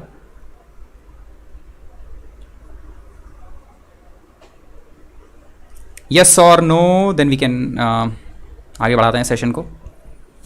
डर तो मार्केट में है ही विनय जी, बिल्कुल है। अच्छा, नहीं सुना है। चलिए देखें कितने लोगों ने सुना है। फ्रेंड्स, कमेंट देते रहिएगा, आप लोगों के कमेंट्स की बहुत ज़रूरत है। कमेंट से ही पता चलेगा आप लोग साथ में जुड़े हुए हैं या नहीं। ओके, हाँ बिल्कुल, लास्ट में जो है ना वो इनके सबके इस वीडियो के साथ में ही इनके जो लिंक्स हैं वो डाल देंगे। ओके, ठीक है। और अगर आपने सेमिनार्स अटेंड किए हुए हैं फ्रेंड्स, तो आप लोगों को पता होगा कि जॉन बोलिंजर एक टेक्निकल एनालिस्ट थे जिनका डेवलप किया हुआ ये बोलिंजर बैंड है बेसिकली। सो सबसे इंपॉर्टेंट है कि बोलिंजर बैंड बेसिकली है क्या। सो एक बड़ी मज़ेदार चीज़ है, बोलिंजर बैंड के अंदर आप लोगों को 3 तरह के ये बैंड दिखाई देंगे। ठीक है, इसे ध्यान से देखिएगा, 3 तरह के ये बैंड होंगे। चलिए इसकी वैल्यू हम थोड़ी सी चेंज कर देते हैं, तब आप लोगों को थोड़ा सा बेहतर दिखाई देगा। हाँ, अभी ये क्लियर दिख रहा है। एक ग्रीन, एक रेड और एक बीच में वाइट। ठीक, तो 3 तरह के आपको बैंड्स दिखाई देंगे बोलिंजर बैंड के अंदर। और बेसिकली बोलिंजर बैंड है क्या? एक सिंपल मूविंग एवरेज। एक मूविंग एवरेज आप ले लीजिए, उस मूविंग एवरेज से कोई शेयर एक तरफ जितना भाग रहा हो और दूसरी तरफ जितना भाग रहा हो, इस दोनों भागने वाले का एक डाइवर्जेंस निकालिए आप। बेसिकली है क्या कि कितना डेविएट हो रहा है।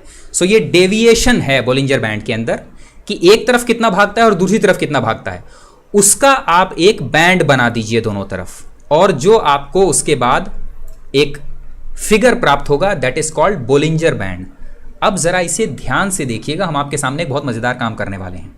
बीच की ये लकीर असल में जो आपको समझ में नहीं आ रहा है कि ये क्या है, ये एक मूविंग एवरेज है। कौन सा मूविंग एवरेज? 50 डेज का मूविंग एवरेज। बोलिंजर बैंड की वैल्यू यहां दिख रही है ना 50, इसका मतलब है कि ये एक 50 डेज का मूविंग एवरेज है। क्या ये चीज सही है?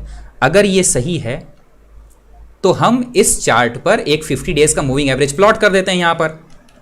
अगर ये 50 डेज का मूविंग एवरेज बोलिंजर बैंड की इस बीच वाली लाइन की जगह ले ले, तो इसका मतलब है भाई कि ये वाली थ्योरी सही है। यस और नो?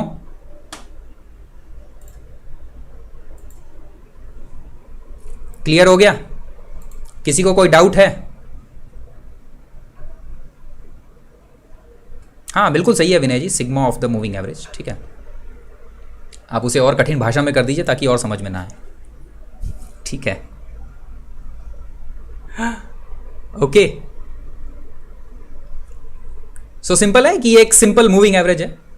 अरे ये एक सिंपल मूविंग एवरेज है ये, ठीक है। और सिंपल मूविंग एवरेज का एक तरफ का डेविएशन, बेसिकली आप सिर्फ डेविएशन ले लेते हैं, वो डेविएशन एक बैंड फॉर्म में जब आप रख देते हैं, so that is called Bollinger band. अब ध्यान से सुनिए कि बोलिंजर बैंड जानने के बाद middle line versus moving average ये हो गया। बोलिंजर बैंड इस्तेमाल करने का जो सबसे सही तरीका है वो बेसिकली क्या है, ध्यान से सुनिएगा इसे। बोलिंजर बैंड असल में आपको बताता क्या है, जब भी इन दोनों बैंड्स के बीच की स्ट्रेंथ कम होती जाती है, दोनों बैंड्स के बीच की दूरी कम होती जाती है, तो ये हमेशा ये बताता है कि शेयर का कंसोलिडेशन जोन आ रहा है। दोबारा सुनिए, जब भी बोलिंजर बैंड्स पास पास आने लगें तो ये इंफॉर्मेशन देता है कि शेयर में एक कंसोलिडेशन जोन आ रहा है।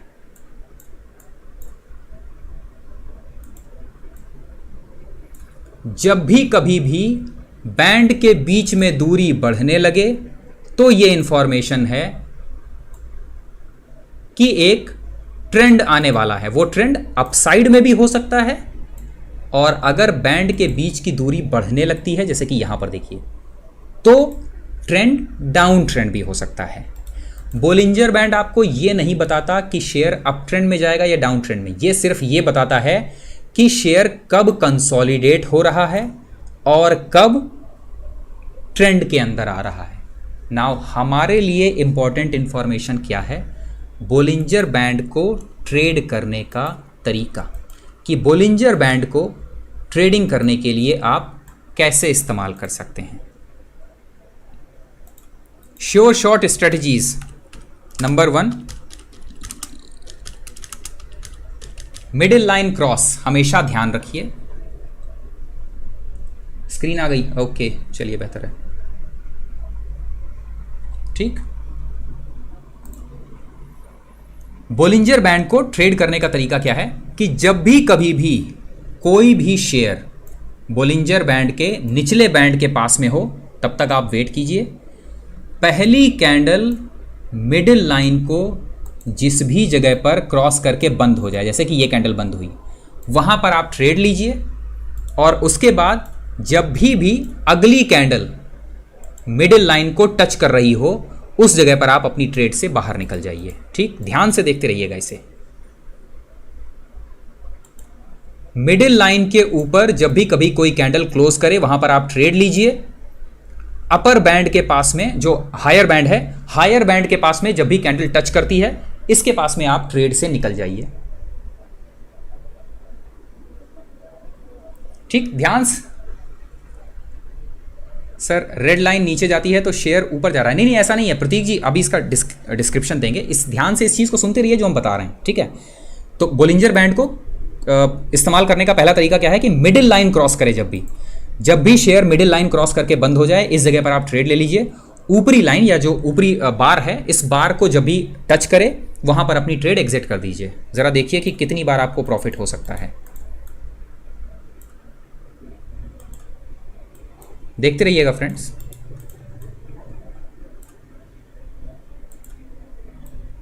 ठीक,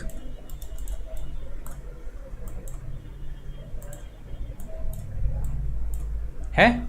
एक सेकंड स्ट्रेटजी है बोलिंजर बैंड को इस्तेमाल करते हुए आफ्टर कॉन्ट्रैक्शन। ये बहुत इंपॉर्टेंट स्ट्रेटजी है।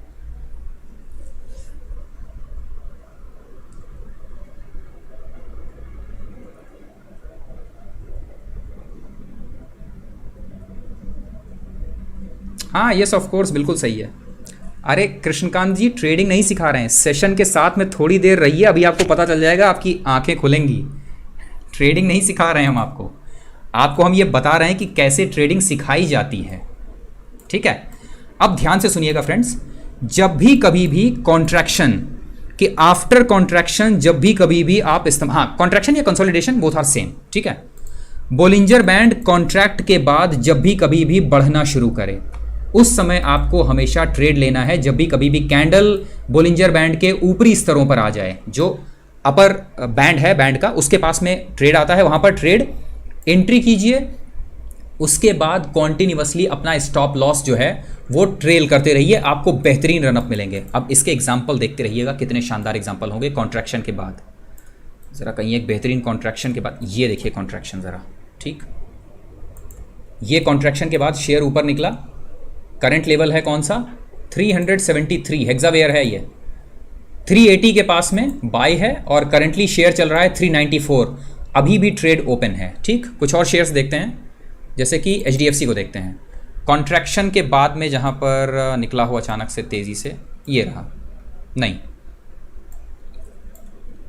कॉन्ट्रैक्शन के बाद नहीं, इसके अंदर है ही नहीं कहीं। हिंदुस्तान यूनिलीवर में देखते हैं, कॉन्ट्रैक्शन के बाद जहाँ पर बॉलिंजर बैंड फैला हो, ये रहा।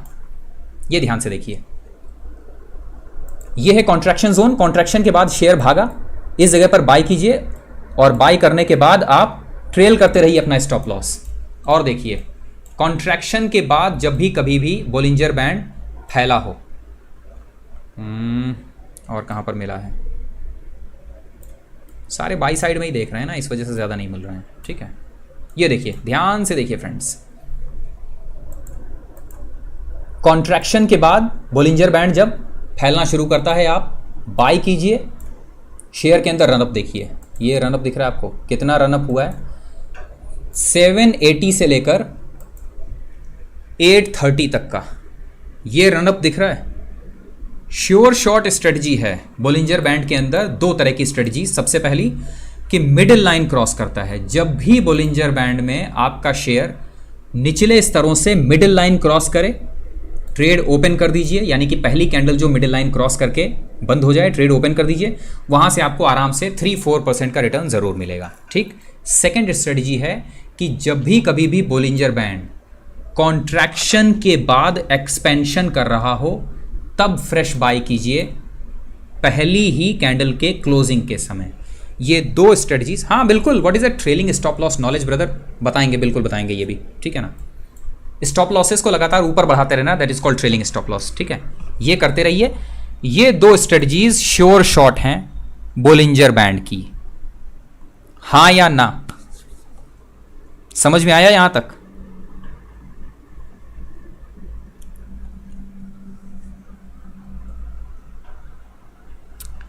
यस और नो ब्रदर, बॉलिंजर बैंड के अंदर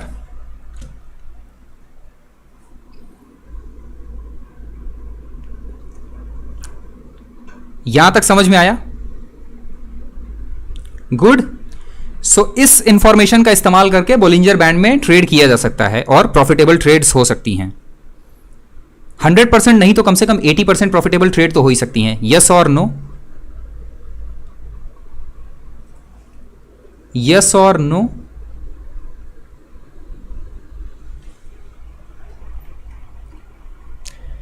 Is it good or not? It's good. If they say yes, then definitely we all are stupid. Yes, we all are stupid. Yes.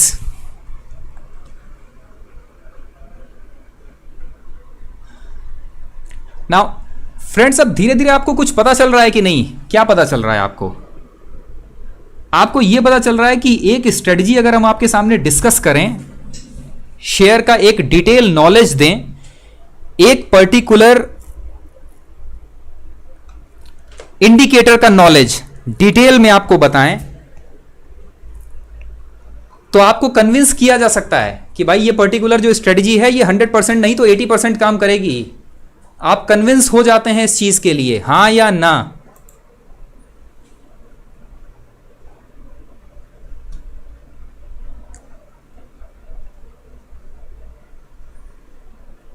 Bye करने मतलब strategies accept करने के लिए convince हो जाते हैं।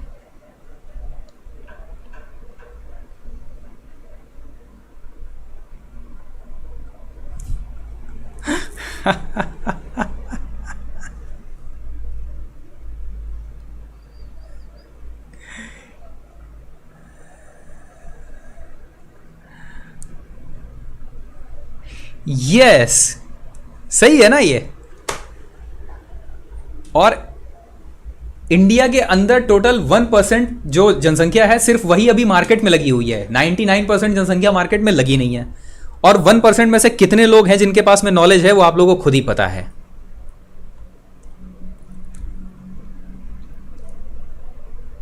ठीक, नाउ लास्ट और सबसे इंपॉर्टेंट है, चलिए इसका एक बार डिस्कशन और कर लेते हैं, दैट इज MACD या फिर आप कहते हैं जिसे MACD। अरे मनीषा जी ट्रेडिंग नहीं सिखा रहे हैं, आंखें खोल रहे हैं, जरा पब्लिक से पूछिए कि कैसा लग रहा है सेशन, कैसा लग रहा है ब्रदर, सेशन कैसा लग रहा है?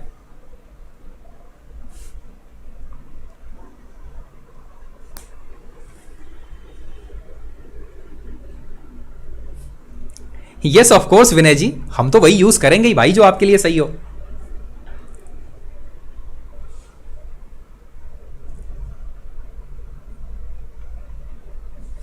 ठीक, अब लास्ट एक और ले लेते हैं, दैट इज कॉल्ड मैकडी और moving average convergence divergence, this is called MACD। ठीक है, नाउ एक और मजेदार बात है फ्रेंड्स, जो इस तरह के जितने भी सेमिनार्स होते हैं इनमें आप जाइए तो वो RSI को हमेशा 14 पर ही दिखाएंगे, तो उनसे पूछो कि सर ये 14 क्या है, आप इसे चेंज क्यों नहीं करते, तो कहते हैं यार ये 14 वैल्यू है और चूंकि ये डिफॉल्ट वैल्यू है इसलिए मैं इसे चेंज नहीं करता हूं। कई टेक्निकल एनालिस्ट मिलेंगे आपको, बोलेंगे ये डिफॉल्ट वैल्यू है इसलिए मैं इसे चेंज नहीं करता हूं। हकीकत ये है कि उनको मालूम ही नहीं है कि ये 14 रिप्रेजेंट क्या कर रहा है, तो उसे चेंज कैसे करेंगे? जब उनको ये पता हो कि ये 14 रिप्रेजेंट क्या करता है तब ना वो उसको चेंज करेंगे। It's not a default value, वो 14 दिन की पिछले 14 दिन का जो डाटा है वो दिखा रहा है तुमको 30 दिन के डाटा के आधार पर देखना हो, तुम 30 दिन चेंज कर दो उसे, एज सिंपल एज दैट। जब मालूम होगा तब ना करोगे। ठीक है, ओके। हेयर ये MACD या MACD जिसे आप कहते हैं ब्रदर, ठीक है ना,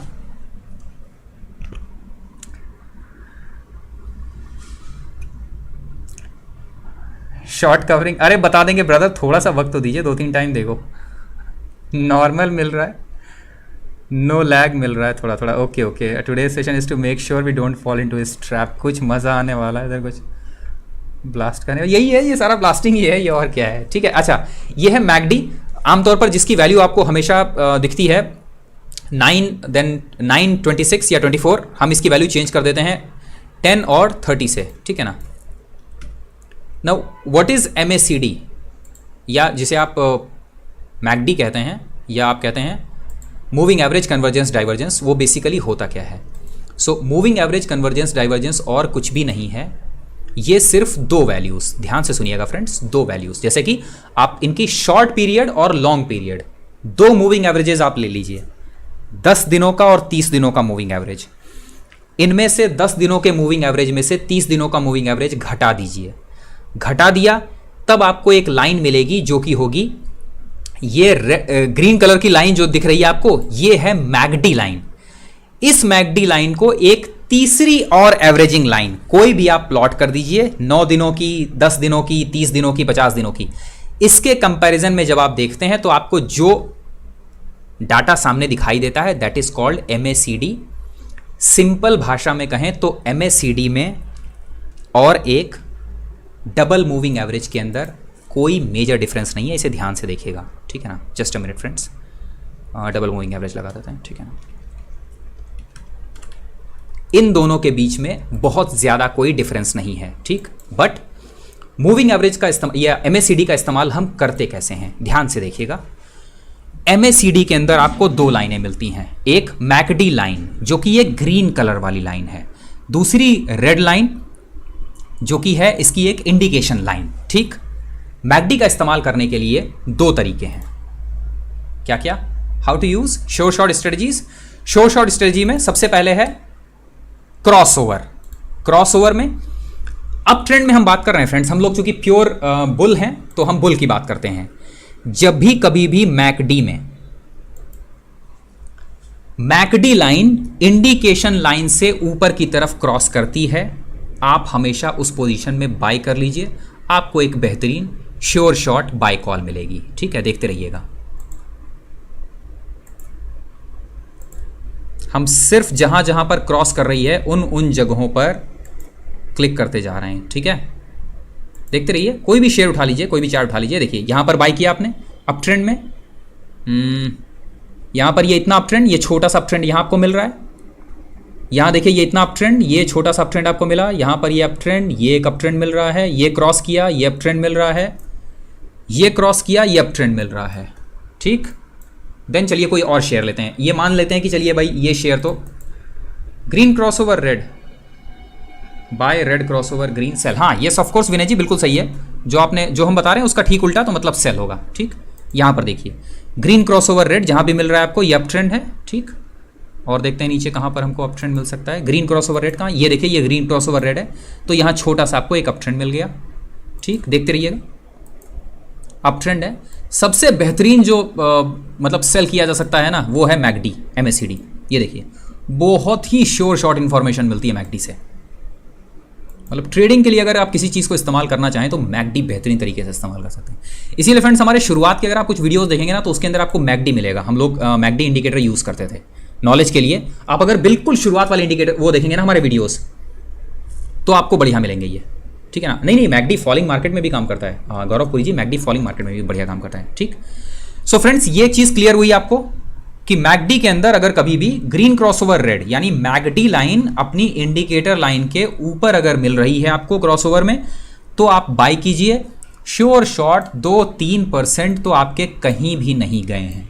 ये सबसे पहली स्ट्रेटजी है and it is a good strategy. See trust me, अब इस बार वो आई ओपनर वाला सेशन नहीं है, ये वाकई सही चीज़ है। ठीक है, मैकडी बहुत ही बढ़िया इंडिकेटर है। उसकी वजह क्या है कि मैकडी यूज़ क्या कर रहा है, McD simple moving averages use कर रहा है। आप लोगों को याद है फ्रेंड्स, मूविंग एवरेज क्लस्टर जो हमने बताया था, वही इस्तेमाल कर रहा है मैकडी। सेकेंड मैकडी के अंदर जो इंपॉर्टेंट इंफॉर्मेशन है, या जिसे आप शो शॉर्ट स्ट्रेटजी कह सकते हैं, that is crossing of median line. It's very important. Please check on Titan. चलिए टाइटन पर चेक करते हैं। ठीक है, चलिए टाइटन पर चेक करते हैं मैकडी को। ये है टाइटन। एक काम करते हैं, ऊपर के चार्ट को अभी हम कर देते हैं बंद। ठीक है, अब हम ऊपर का चार्ट नहीं देख रहे हैं। ठीक, चार्ट नहीं देख रहे हैं हम सिर्फ नीचे की सारी ये जितनी हैं ये इंफॉर्मेशन लगाते हैं और देखते हैं कि भाई नीचे की ये लगाने पर हमको उसके बाद चार्ट पर क्या देखने को मिलता है। ठीक है, इसका मतलब है कि भाई किसी तरह का कोई पंगा नहीं है, कोई झूठ नहीं है। Right, wrong, justified, good enough. ठीक, अब चलिए ऊपर का चार्ट हम नीचे ले आते हैं और देखते हैं भाई कि जो इन्फॉर्मेशन हमने डाली, ये इन्फॉर्मेशन कहाँ तक सही है। ठीक, देखिए इस पर्टिकुलर जगह पर बाय है, इसके बाद मैकडी ऊपर जा रहा है। ठीक, यहाँ पर देखिए बाय का कॉल डाला, ऊपर जा रहा है। यहाँ पर देखिए बाय का कॉल ऊपर जा रहा है, और ये टाइटन है, यहाँ पर दिख रहा है क्लियर। ये देखिए यहाँ पर बाय का कॉल और उसके बाद शेयर ऊपर जा रहा है। राइट, रॉन्ग, जस्टिफाइड है मैकडी। किसने पूछा था ये? अक्षय जी। टाइटन पर क्लियर हो गया ना?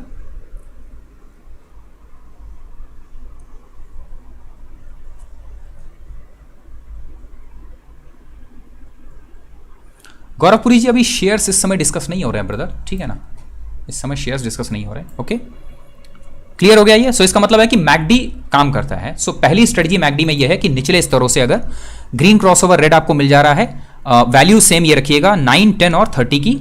ठीक है, तो और वजह क्या है इसकी कि मैकडी और कुछ नहीं है, मूविंग एवरेज कन्वर्जेंस डाइवर्जेंस है ये। सो मूविंग एवरेज 30 डेज और 10 डेज का मूविंग एवरेज आप क्रॉसओवर जहां भी मिल जाता है आपको, आप सिंपल बाई कर सकते हैं शॉर्ट टर्म में, कोई प्रॉब्लम नहीं है। हाँ, आप जिसे अब उसके बाद जो सेकंड इसकी स्ट्रेटजी है मैकडी की, that is crossing of median line. Now median line है मैकडी की जो ये जीरो लाइन है। इसमें एक इंफॉर्मेशन और क्या है कि जब भी कभी भी आपका मैकडी लाइन मीडियन लाइन को ऊपर की तरफ क्रॉस करता है, अब एक काम करते हैं, एक नया शेयर लेते हैं। ठीक है, और ऐसा शेयर जिसके अंदर थोड़ा सा रनिंग हो। ठीक, टेक महिंद्रा। जब भी कभी भी आपकी मैकडी लाइन मीडियन लाइन को क्रॉस करके ऊपर निकल रही हो, मीडियन लाइन कौन सी? ये बीच की जो लाइन है ना लंबी वाली, इस लाइन के जब भी कभी भी आपकी मैकडी लाइन ऊपर निकले तब आप बाय कीजिए। आपकी वो कॉल ज्यादातर समय प्रॉफिटेबल कॉल साबित होगी। दिख रहा है फ्रेंड्स, कोई चोरी नहीं है, आपके सामने है वैल्यू। ठीक, चलिए कोई और शेयर उठाते हैं, फंडामेंटली अच्छा शेयर, वी-गार्ड। ठीक है ना, थोड़ा सा वी-गार्ड के अंदर आपको वही मिलेगा, या विप्रो निकालते हैं। ठीक, चलिए ये रहा, निचले स्तरों से ऊपर निकल रहा था विप्रो, एक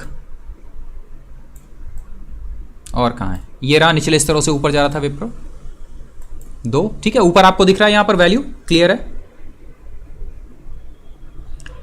नीलकमल जी, इट्स अ डेली कॉल। ठीक है, ये जो चार्ट है ये बेसिकली डेली का कैंडलस्टिक चार्ट पैटर्न है।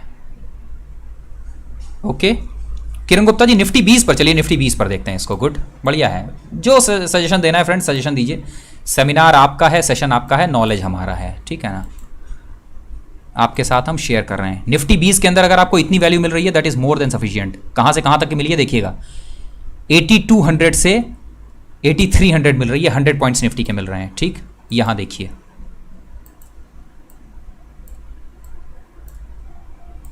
ये तो खैर मेजर बुल रन था, इसका तो कहना ही क्या, ठीक है। इस समय का जो करंटली थोड़ा सा ये हुआ है ना, इसके अंदर थोड़ा सा देखते हैं कि कहाँ कहाँ पर आपको निफ्टी बाय मिलता है। यहाँ निकल रहा है, ये देखिए, ठीक। दोबारा देखिए,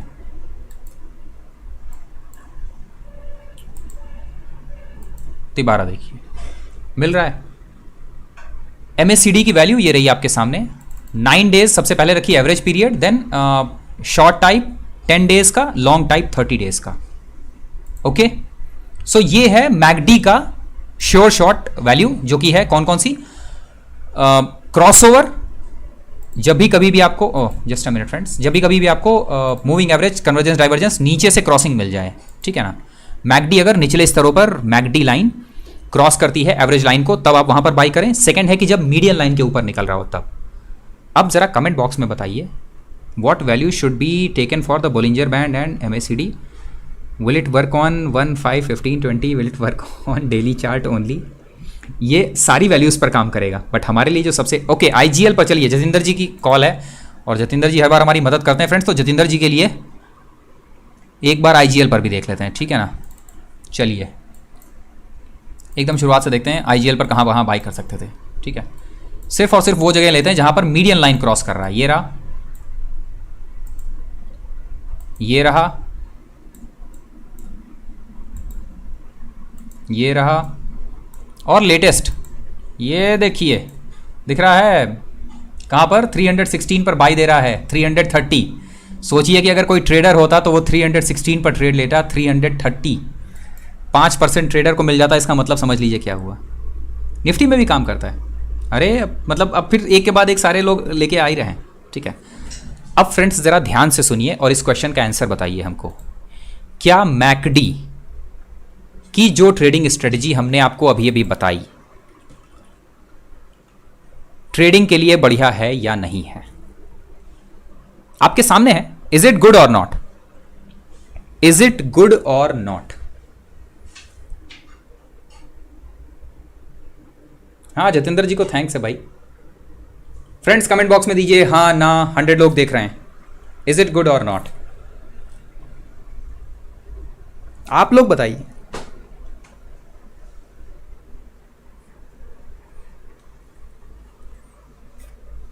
आपके सामने एग्जाम्पल दे रहे हैं, कोई रॉकेट साइंस नहीं है। हाँ yes of course, yes it is good. Trading के लिए इट्स रियली। भैया जी लुक्स गुड, नोटबुक लेके बैठा हूं। हाँ of course it's good.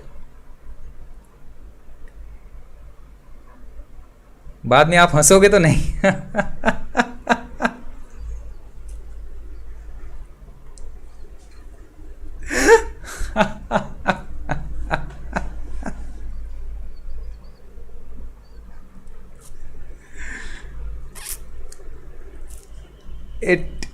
It is good, ठीक है, इट इज गुड, ठीक। अब जरा फ्रेंड्स ध्यान से सुनिएगा इस चीज को। जरा पीछे के आज तक के 400 से ज्यादा वीडियोस शेयर एकेडमी के हो चुके हैं इस चैनल पर। आप अगर उन 400 वीडियोस को उठाकर देखेंगे, आपको कहीं भी बोलिंजर बैंड यूज हुआ नहीं मिलेगा, किसी भी जगह बोलिंजर बैंड यूज हुआ नहीं मिलेगा। आपको सिर्फ और सिर्फ 3 इंडिकेटर्स मिलेंगे। एवरेज डायरेक्शनल इंडेक्स, जो कि आज हमने डिस्कस नहीं किया। RSI मिलेगा आपको, रिलेटिव स्ट्रेंथ इंडेक्स। सेकंड मिलेगा आपको MACD या MACD, ठीक। अब बहुत ध्यान से सुनिए जो हम आपको बताने जा रहे हैं, जो कि $1 मिलियन इंफॉर्मेशन है फ्रेंड्स। RSI आप बिल्कुल यूज कर सकते हैं, बट सिर्फ और सिर्फ कंफर्मेशन के लिए। अगर ये इंडिकेटर्स इतने ही रिलायबल होते ना, अगर ये इंडिकेटर्स इतने ही रिलायबल होते, तो आदमी को ज़रूरत ही नहीं पड़ती किसी आदमी को सिस्टम के पीछे बैठाने की। आप ऑटोमेटेड ट्रेडिंग सिस्टम के अंदर आप ऑटोमेटेड मशीन में लगा दीजिए कि इंडिकेटर्स के हिसाब से शेयर सेल और बाय होते रहें। और प्रॉफिट कमाया जाता रहे। 100 अगर वैल्यू आप रखिए किसी भी शेयर को एनालाइज करने की, इस चीज़ को ध्यान से सुनिएगा फ्रेंड्स, ठीक है ना। अगर 100 है वैल्यू किसी भी शेयर को एनालाइज करने की, तो 60 है उसके फंडामेंटल्स की, 30 है उसके टेक्निकल्स की, और बाकी का 10 आप रख लीजिए टेक्निकल्स में से इंडिकेटर्स का। इससे ज़्यादा इंडिकेटर्स और कुछ नहीं करते हैं आपके लिए। कोई इंडिकेटर आपके लिए इससे ज़्यादा कुछ नहीं कर सकता है। ज़रा ध्यान से देखिए एक चीज़ जो आपको अभी हम दिखाते हैं, अब आप लोग चार्ट पर खुद ही कहेंगे। चलिए सिर्फ और सिर्फ वॉल्यूम और शेयर का चार्ट पैटर्न दिखाते हैं आपको। पिछले इतने दिनों के रनअप के बाद जब आपको अचानक से ये अप ट्रेंड दिखना शुरू हो जाता है और नीचे वॉल्यूम मिल जाता है, सिर्फ ये देखकर बताइए कि आरएसआई की वैल्यू इस समय अप्रॉक्सीमेट क्या होगी, या आरएसआई चार्ट पर कैसा दिखाई दे रहा होगा।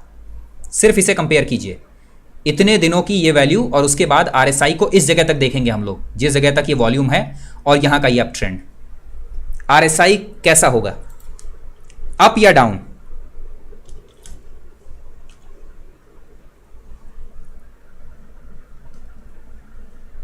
Simple as that.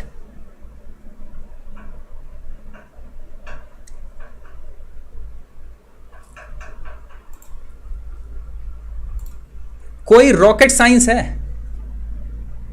आपको सिंपल पता है कि पिछले कुछ दिनों की वैल्यू के कंपैरिजन में करंटली शेयर के अंदर बाइंग शुरू हो चुकी है, then you yourself can take decision. वही डिसीजन आपको आरएसआई देगा।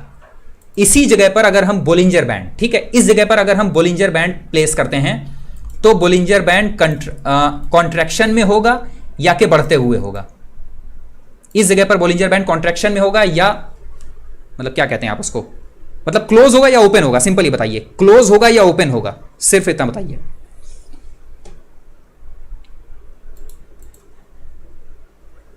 चलिए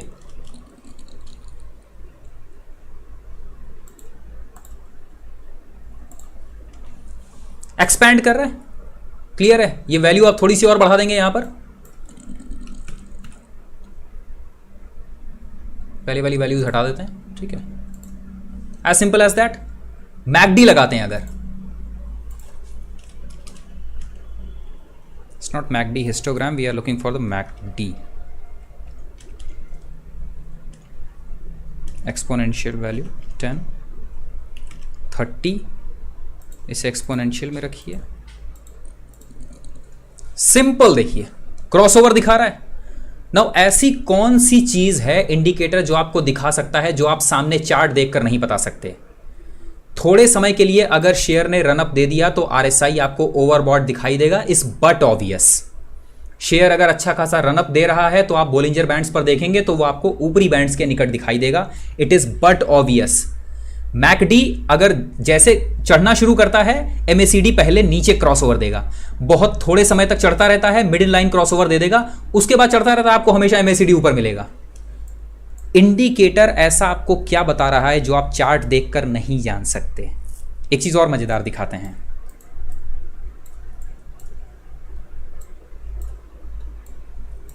ध्यान से देखिएगा फ्रेंड्स, कुछ नहीं कर रहे हैं हम, ठीक है, सिर्फ और सिर्फ आपके सामने एग्जाम्पल दे रहे हैं। फ्रेंड्स हम क्या काम कर रहे हैं, हम आपके माइंड सेट को सही जगह लगा रहे हैं ताकि आप किसी और इंसान के पीछे ना भागें, मतलब हमारे पीछे भी मत भागिए, किसी इंसान के पीछे ना भागें कि भाई वो आपको कोई श्योर शॉर्ट स्ट्रेटजी दे दे, क्योंकि मार्केट में नॉलेज के अलावा और कुछ काम नहीं करता, कोई श्योर शॉर्ट स्ट्रेटजी काम नहीं करती है। मूविंग एवरेजेस अगर हम प्लॉट करते हैं तो यहां कहीं इस जगह के आसपास मूविंग एवरेजेस को क्रॉस करना चाहिए।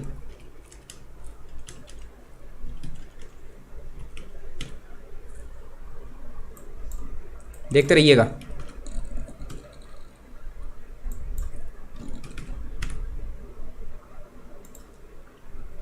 कोई नई चीज है जो आपको नहीं पता थी, ये मूविंग एवरेज क्लस्टर को क्रॉस कर रहा है यहां पर, उसके बाद शेयर ऊपर जा रहा है। कोई ऐसी चीज है जिसे आप चार्ट देखकर नहीं पता लगा सकते हैं, जिसके लिए आपको मतलब जरूरत है ही इंडिकेटर्स की?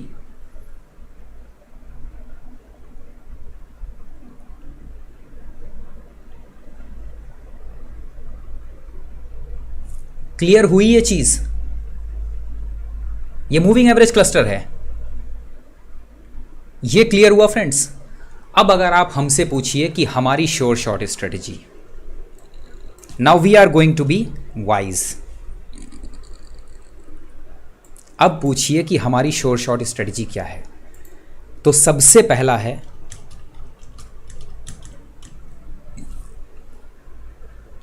है कि जो फॉन्ट है ना उसे थोड़ा छोटा करना। शेयर फंडामेंटली स्ट्रांग होना चाहिए, that is the first thing. कभी भी घटिया शेयर को बाय मत कीजिए, कभी घटिया शेयर बाय मत कीजिए, पहली चीज। सेकंड चीज, ओवरऑल इकोनॉमी जो है यानी कि मैक्रोज हमेशा गुड होने चाहिए। अगर currently auto sector down trend में है, आप अगर ऑटो सेक्टर के अंदर बाय करें और ये सोचें कि भाई नहीं ऑटो सेक्टर का शेयर तो चलेगा ही चलेगा, इज इट राइट और रॉन्ग?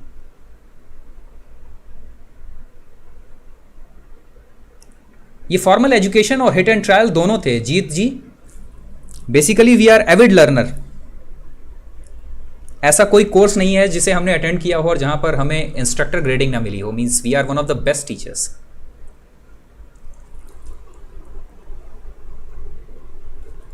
ठीक है, एंड एविड लर्नर्स। ठीक, सो फंडामेंटली स्ट्रॉन्ग शेयर होना चाहिए। सेकंड, मैक्रोज गुड होने चाहिए, इकोनॉमी बढ़िया हो। अब आप 2008 में सोचें कि हम निवेश करेंगे उसके बाद पैसा कमा लेंगे, तो इट्स स्टुपिडिटी। 2012 में आप सोचें कि रिसेशन के समय आप पैसा डालेंगे और पैसा कमा लेंगे, it's bad. So macros good का मतलब सेक्टर भी आपका अच्छा होना चाहिए।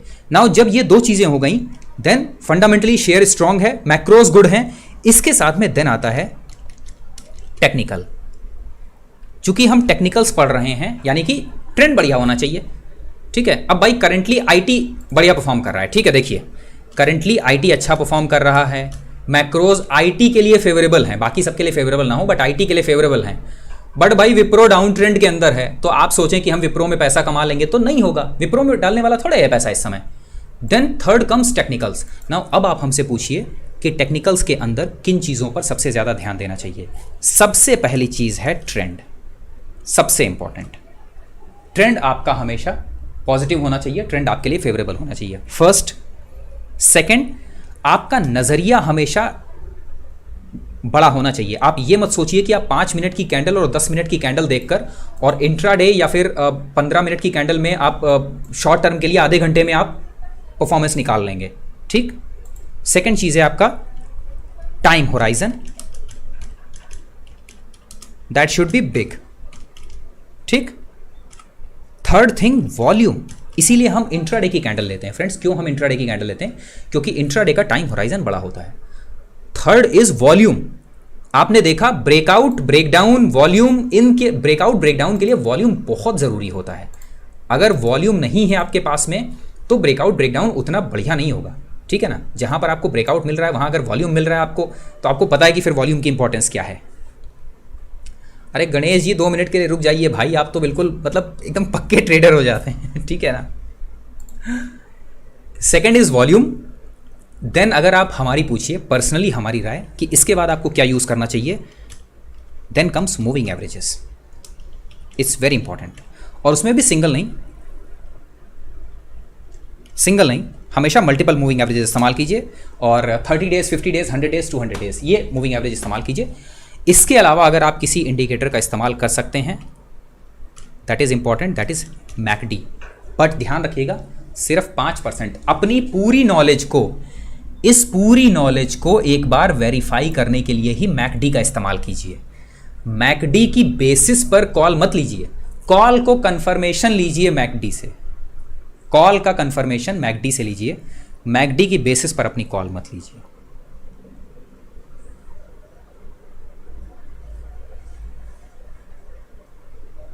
Yes of course Sheikh Ali Hussain ji, बिल्कुल। अरे भाई चार्ट पर आपको जो सामने चार्ट दिख रहा है उसमें ओपन क्लोज वैल्यू है, वही वैल्यू का इस्तेमाल करके ही तो इंडिकेटर्स बनते हैं। अगर आप चार्ट हटा दीजिए, इंडिकेटर को कोई वैल्यू मत दीजिए, तो इंडिकेटर कहां से इंडिकेट करेगा कुछ। ठीक, मैकडी के बाद आरएसआई, देन एडीएक्स। बट ये जो दोनों है ना, RSI और ADX, इनकी वैल्यू हमारे लिए बहुत कम है, ये इतने छोटे हैं। आप सिर्फ और सिर्फ इनको कंफर्मेशन के लिए इस्तेमाल कर सकते हैं, बस इन पे इनके ऊपर डिपेंडेंट होकर अपनी कॉल्स मत लीजिए, इनको इस्तेमाल कीजिए कंफर्मेशन के लिए।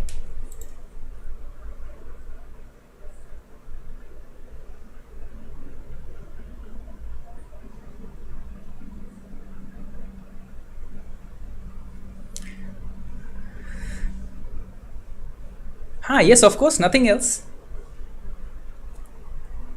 मैकडी एक इंडिकेटर है lagging, it's not leading indicator. क्यों? क्योंकि वो मूविंग एवरेजेस का इस्तेमाल कर रहा है और मूविंग एवरेजेस हमेशा लैगिंग इंडिकेटर्स हैं।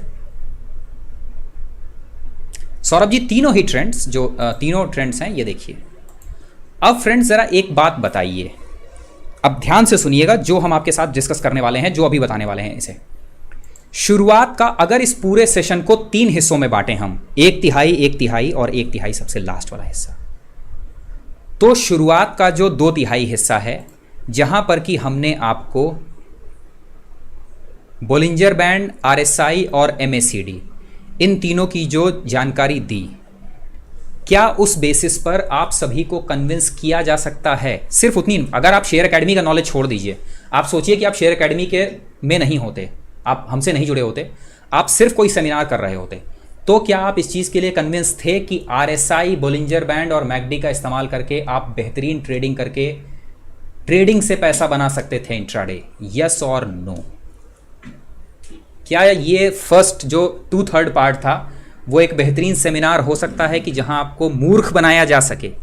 क्या इस नॉलेज की बेसिस पर आपको मूर्ख बनाया जा सकता है या नहीं? सिर्फ इतना आंसर दीजिएगा, यस और नो।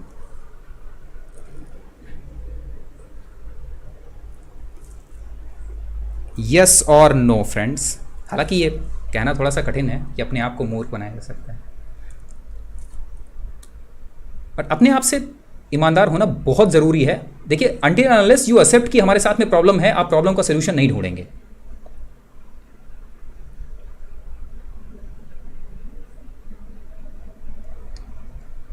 और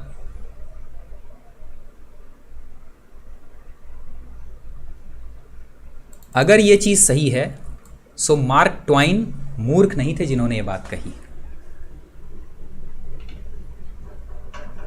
क्या कहा उन्होंने?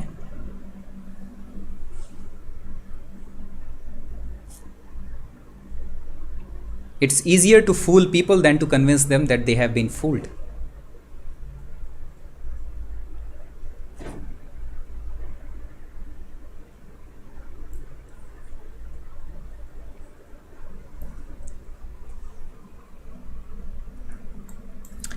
हमने कहा था आपसे कि शुरुआत हम इसी कोड से कर रहे हैं और अंत इसी कोड से करेंगे। अब थोड़ी सी मदद कीजिए हमारी, वीडियो पर जाइए, इस वीडियो को कीजिए लाइक, अगर पसंद आया है तो भी और अगर नहीं आया तो भी। आपके लिए इतनी मेहनत करिए, आज लाइक ज़रूर बनता है। और साथ ही साथ कमेंट बॉक्स में जाइए और आज के इस कमेंट के अंदर बताइए कि सेमिनार कैसा लगा, कुछ पसंद आया? और अभी ख़त्म नहीं हुआ है,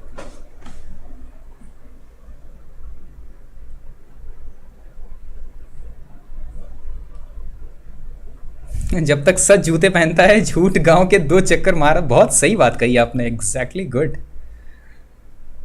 जीत जी बिल्कुल शॉर्ट कवर करेंगे, बिल्कुल इस सेशन में नहीं, कल का जो नाइट सेशन होगा उसमें करेंगे।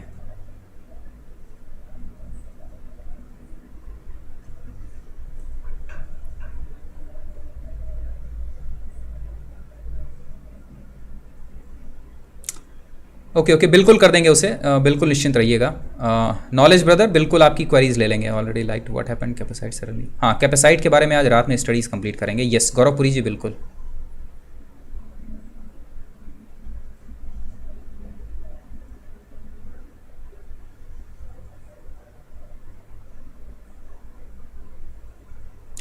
पीयूष जी, मैक्रोज गुड है या नहीं, इसके लिए ज़रूरी है कि आप ये देखते रहिए कि ओवरऑल सेक्टर कैसे परफॉर्म कर रहा है। और सेक्टर एनालिसिस, इससे पहले हमने वीडियो डाल रखी है कि सेक्टर परफॉर्म कैसे करता है, ये आपको कैसे पता लगाना चाहिए, ठीक है ना।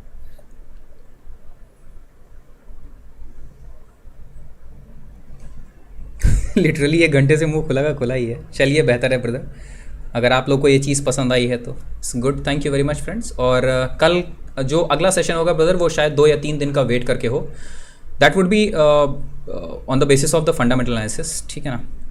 और कोशिश करेंगे कि जो फाइनेंशियल सेक्टर्स है उसका भी लें। मदरसन सुमी अवॉइड करना है पूरी तरह से। Humans will be robots and machines will be humans, yes of course that is right. Okay friends, session पसंद आया, अच्छा लगा आप सभी लोगों की हेल्प के लिए। और जो अगला सेशन होगा उससे पहले हम रेगुलर लेकर आएंगे आपके लिए कम्युनिटी टैब में कुछ क्वेश्चंस। इन क्वेश्चंस के आंसर हमको चाहिए होंगे आप लोगों से फ्रेंड्स। तो जैसे आप आंसर देते रहेंगे आपके आंसर से हमको आगे बढ़ने में बहुत मदद मिलेगी, ठीक है। भूखे को रोटी, हाँ बिल्कुल मिलेगी, ठीक है। ओके, फ्राइडे को कर लेंगे, हाँ बिल्कुल। फ्री कैश फ्लो का वीडियो भी आएगा, ठीक है। गणेश जी, कल का फोरकास्ट निफ्टी के अंदर रेंज जो बता रखी थी वो आफ्टरनून का जो वीडियो है उसे एक बार देख लीजिएगा, ठीक है। अभी भी थोड़ी सी शॉर्ट कवरिंग ही है मार्केट के अंदर। ओके चलिए अब एक काम कर लेते हैं, 10 मिनट के लिए अगर आप लोग कहते हैं तो 10 मिनट के लिए कॉल्स देख लेते हैं। अगर हाँ ना बोलते हैं तो ठीक है, बाकी अगर हम खुला रखें ना तो आप सब लोग तो लैपटॉप बाय करने के बाद ही प्रैक्टिस। हाँ किरण जी बिल्कुल, बहुत ज़रूरी है वो। Great session. Okay, can I rely on the stock market without any job? Prateek ji नहीं, लंबे समय के लिए आपको एक जॉब लेनी ही पड़ेगी। स्टॉक मार्केट के अंदर आप लंबे समय में पैसा बना पाएंगे, आपको रेगुलर इनकम मार्केट से उसके मतलब भुलावे में मत रहिएगा, हमारी तरफ से तो यही है। फिबोनाची रिट्रेसमेंट पे बिल्कुल बना देंगे। एस्ट्रल पॉली का चार्ट। ओके फ्रेंड्स, चलिए कुछ देर के लिए आप लोग की क्वेरीज भी ले लेते हैं, ठीक है ना। वो तो मतलब वो है क्या कहते हैं, खाने के बाद डेजर्ट है, वो अगर नहीं होगा तो काम ही नहीं चलेगा। एस्ट्रल पॉली करंट लेवल पर बिल्कुल बाय कर सकते हैं एस्ट्रल को, बहुत ही बढ़िया चार्ट पैटर्न है। और करंटली गवर्नमेंट ने जो एंटी डंपिंग ड्यूटी लगाई है स्टील प्लास्टिक पीवीसी पाइप्स पर, उसके बाद सपोर्ट मिलेगा शेयर को। करंट लेवल पर बाय कर सकते हैं 1360 के टारगेट्स के लिए। हाँ कॉल्स में तो 12 बजेंगे ही भाई। और फ्रेंड्स अगर सेशन पसंद आ रहा है तो लाइक शेयर सब्सक्राइब करना मत भूलिएगा, ठीक है ना। वो तो अशोका लेलैंड का फंडामेंटल्स अच्छा है बट करंट लेवल पर नहीं। रेडिंगटन करंट लेवल पर बाई नहीं है भाई, रेडिंगटन का बता चुके हैं, फंडामेंटल्स खराब है उसके बावजूद आप लोग बाई करने पे तुले हुए हैं। देखो मतलब ट्रेडर बना के छोड़ेंगे, मानेंगे नहीं। करंट लेवल पर बाई नहीं है रेडिंगटन में, ठीक है। थोड़ा सा ऊपर आएगा, जब 105 के आसपास में आएगा तब बाई कीजिएगा 120 के टारगेट्स के लिए। प्योर टेक्निकल कॉल है और फंडामेंटल्स खराब है कंपनी के, अभी बता दे रहे हैं, ठीक है ना। मानते ही नहीं है। देखो देखो देखो कैसे कैसे मतलब कॉल्स पे कॉल्स आती जा रही हैं। हाँ एस्ट्रल पॉली का पीई महंगा होगा गौरवपुरी जी, फंडामेंटली जो स्ट्रॉन्ग कंपनीज हैं उनके पीई आपको हमेशा महंगे मिलेंगे। बीईएल 105 से पहले कोई बाई नहीं है बीईएल के अंदर। हाँ अभी आ रहा है ना धीरे धीरे। 105 से पहले कोई बाई नहीं है, 105 के पास में स्टेबल हो जाए देन बाई कर सकते हैं बीईएल में। ओके, एचडीएफसी लाइफ के लेवल चलिए देखें ज़रा। अब फ्रेंड्स थोड़ा सा वक्त दे दीजिए हमको भी भाई, आगे की स्टडी करनी है। और प्लस शेयर्स पड़े हुए हैं फंडामेंटल एनालिसिस करने के लिए, और उनमें से कुछ बहुत ही बढ़िया शेयर पड़े हुए हैं। आप लोग तो पूरे दिन कुछ ना कुछ खरीदते रहते हैं, इतने करोड़पति लोग हैं। कंट्रोल आई, ठीक है। सो हमें स्टडी करनी पड़ेगी, हमारे लिए ज़रूरी है, आपके लिए ज़रूरी नहीं होगा। एचडीएफसी लाइफ करंट लेवल पर नहीं, फ्रेश बाई नहीं है, रनअप बहुत लंबा हो चुका है, ठीक है ना। सो यहाँ पर कोई फ्रेश बाई नहीं है एचडीएफसी लाइफ के अंदर। इंडिया बुल्स अवॉइड कीजिए पूरी तरह से पवार जी, तीनों ही शेयर्स अवॉइड करना है इंडिया बुल्स के। रिपीट रत्नामणि एंड महानगर। चलिए गौरवपुरी जी देख लेते हैं एमजीएल को।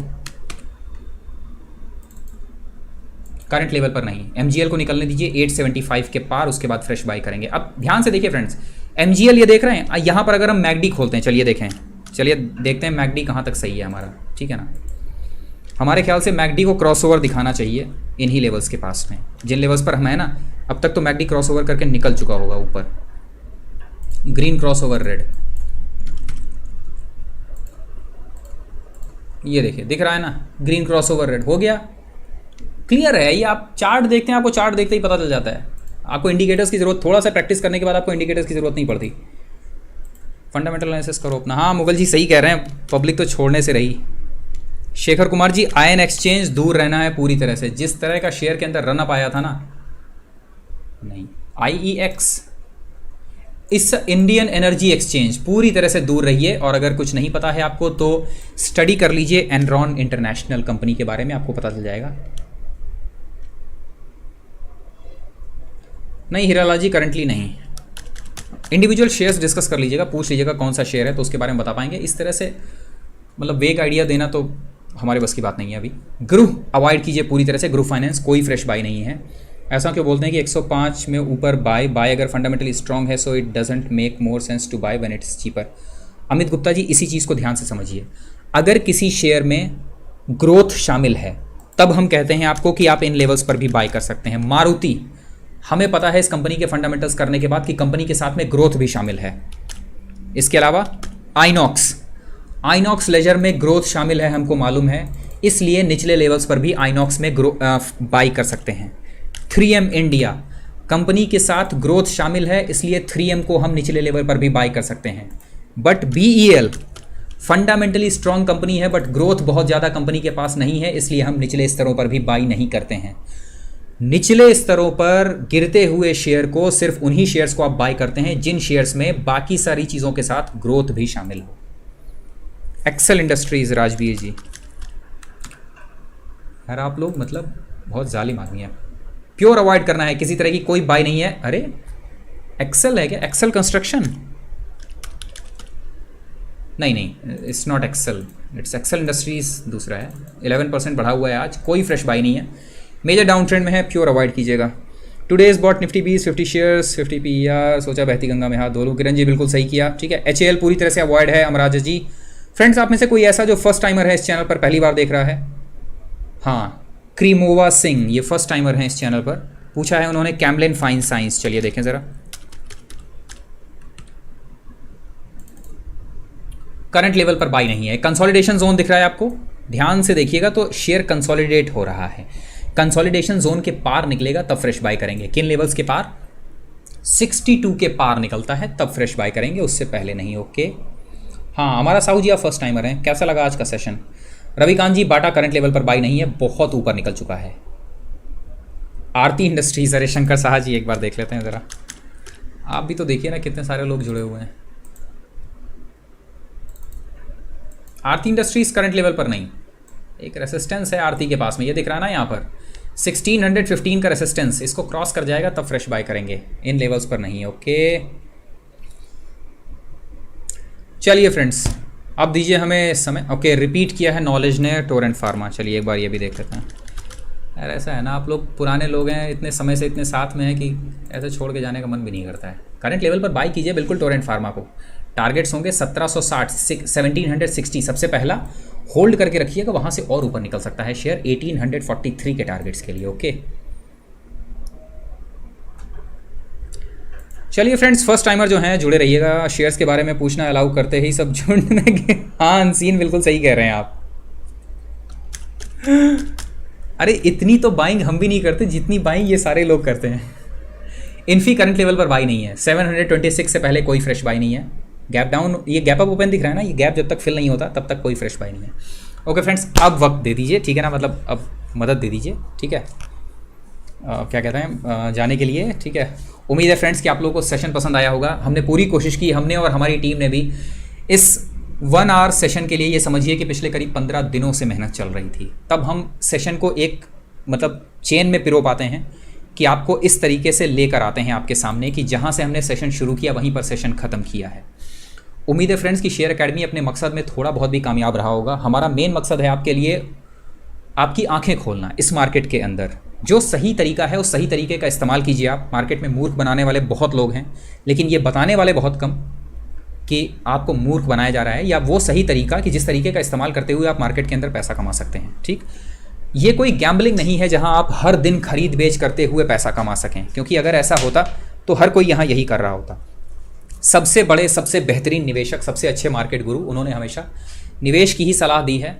ज़्यादातर ट्रेडर्स लॉस करने के बाद जब शेयर एकेडमी में आए तो वो यहाँ पर रुके हैं, वो यहाँ छोड़ कर नहीं गए इस चैनल को। और यही वजह है कि पिछले 8 महीनों में बहुत तेज़ी से बढ़े हम आगे। जो एक बार हमारे साथ में रुका वो फिर दोबारा छोड़ कर नहीं गया इस चैनल को। उसकी वजह भी यही थी कि नॉलेज को हमने हमेशा प्राथमिकता दी बजाय पैसे पर। उम्मीद है कि भविष्य में भी हम इसी काम को अच्छे से करते रहेंगे। हमारा मकसद है अच्छा नॉलेज और अच्छे शेयर्स ढूंढ कर लाना, सही समय पर सही जगह पर प्रेजेंट रहना और निवेश करना, और घटिया शेयरों से दूर रहना, खास करके ऑप्शन ट्रेडिंग और इंट्राडे ट्रेडिंग से। हाउएवर हम यहाँ डिस्कस ज़रूर करते हैं इन दोनों को ही, आप भी यही करते रहिए। हाँ फ्रेंड्स, 3000 की फैमिली हो गई है, बहुत बड़ी हो गई है। और जो भी नए लोग आ रहे हैं फ्रेंड्स यहाँ पर, जितने भी जुड़ रहे हैं, उन सभी से रिक्वेस्ट है कि बजाय हेट फैलाने के या बजाय इंट्राडे ट्रेडिंग या फिर ऑप्शन ट्रेडिंग को बढ़ावा देने के, थोड़ा सा वक्त दीजिए। अपनी हार्ड अर्न मनी को मार्केट में इस तरह से गंवाने से बेहतर है कि थोड़ा सा वक्त दीजिए सेशन को, वीडियोस को। आप लोग भी वही अच्छे शेयर्स डिस्कस करना शुरू करेंगे जो इस चैनल पर हो रहे हैं। हमारे पास करंटली सिर्फ 4 शेयर्स हैं जो आप बाई कर सकते हैं करंट लेवल पर, जिनमें की है कैनफिन होम्स, हेक्सावेयर, आईजीएल और सुवेन लाइफ साइंसेस। इसके अलावा करंट लेवल पर और कोई शेयर हमारी तरफ से, अपनी तरफ से कोई बाई नहीं है। एस्ट्रल के अंदर 4 से 5% के लिए अगर आप बाई करना चाहते हैं तो बिल्कुल बाई कर सकते हैं। मार्केट में आगे आने वाला समय बहुत ही गंभीर है, इंटरनेशनल मार्केट में स्पेशली। पढ़ते रहिए, लगातार नए नए शेयर्स के बारे में नॉलेज इकट्ठा करते रहिए, और जो भी किसी तरह का फीडबैक होता है हमें ज़रूर देते रहिए फ्रेंड्स। उम्मीद है कि भविष्य में भी शेयर एकेडमी अपनी मेहनत में कामयाब होगा। अगर चैनल पसंद आ रहा है तो लाइक शेयर सब्सक्राइब करते रहिए। अगर आप चाहते हैं तो हमारी मदद भी कर सकते हैं फ्रेंड्स। हर बार जब भी हम सेशन चलाते हैं उसमें आपको टेलीग्राम पर लिंक मिलता है, साथ ही साथ आपको मिलता है पेटीएम का नंबर हमारे। आप पेटीएम पर डोनेशन दे सकते हैं जितना चाहें, कोई मिनिमम अमाउंट नहीं है, जितना भी आप चाहें आप डोनेशन दे सकते हैं। सिस्टम को अपग्रेड करने में जो इनपुट कॉस्ट लगती है उसमें आपसे मदद मिल जाती है, हमें सिर्फ इतना है। आप चाहें तो गूगल पे का इस्तेमाल करते हुए भी हमें मदद कर सकते हैं। फ्रेंड्स, मुलाकात होगी आपसे कल के सेशन में, जो कि आफ्टरनून में होगा 2 बजे से लेकर 3 बजे तक, 3:30 बजे तक माफ़ कीजिएगा। और कल नाइट का सेशन होगा जिसके अंदर हम शॉर्ट कवरिंग डिस्कस करेंगे कि बेसिकली शॉर्ट कवर्स क्या होते हैं। ओके, आज एक क्वेरी मिली हुई थी। मुलाकात होगी आपसे कल आफ्टरनून के सेशन में। तब तक अपना और अपने पोर्टफोलियो का बहुत ध्यान रखिए फ्रेंड्स, और हमेशा याद रखिए जो शेयर एकेडमी आपसे हमेशा कहता है, that is money never स्लीप्स। Thank you very much.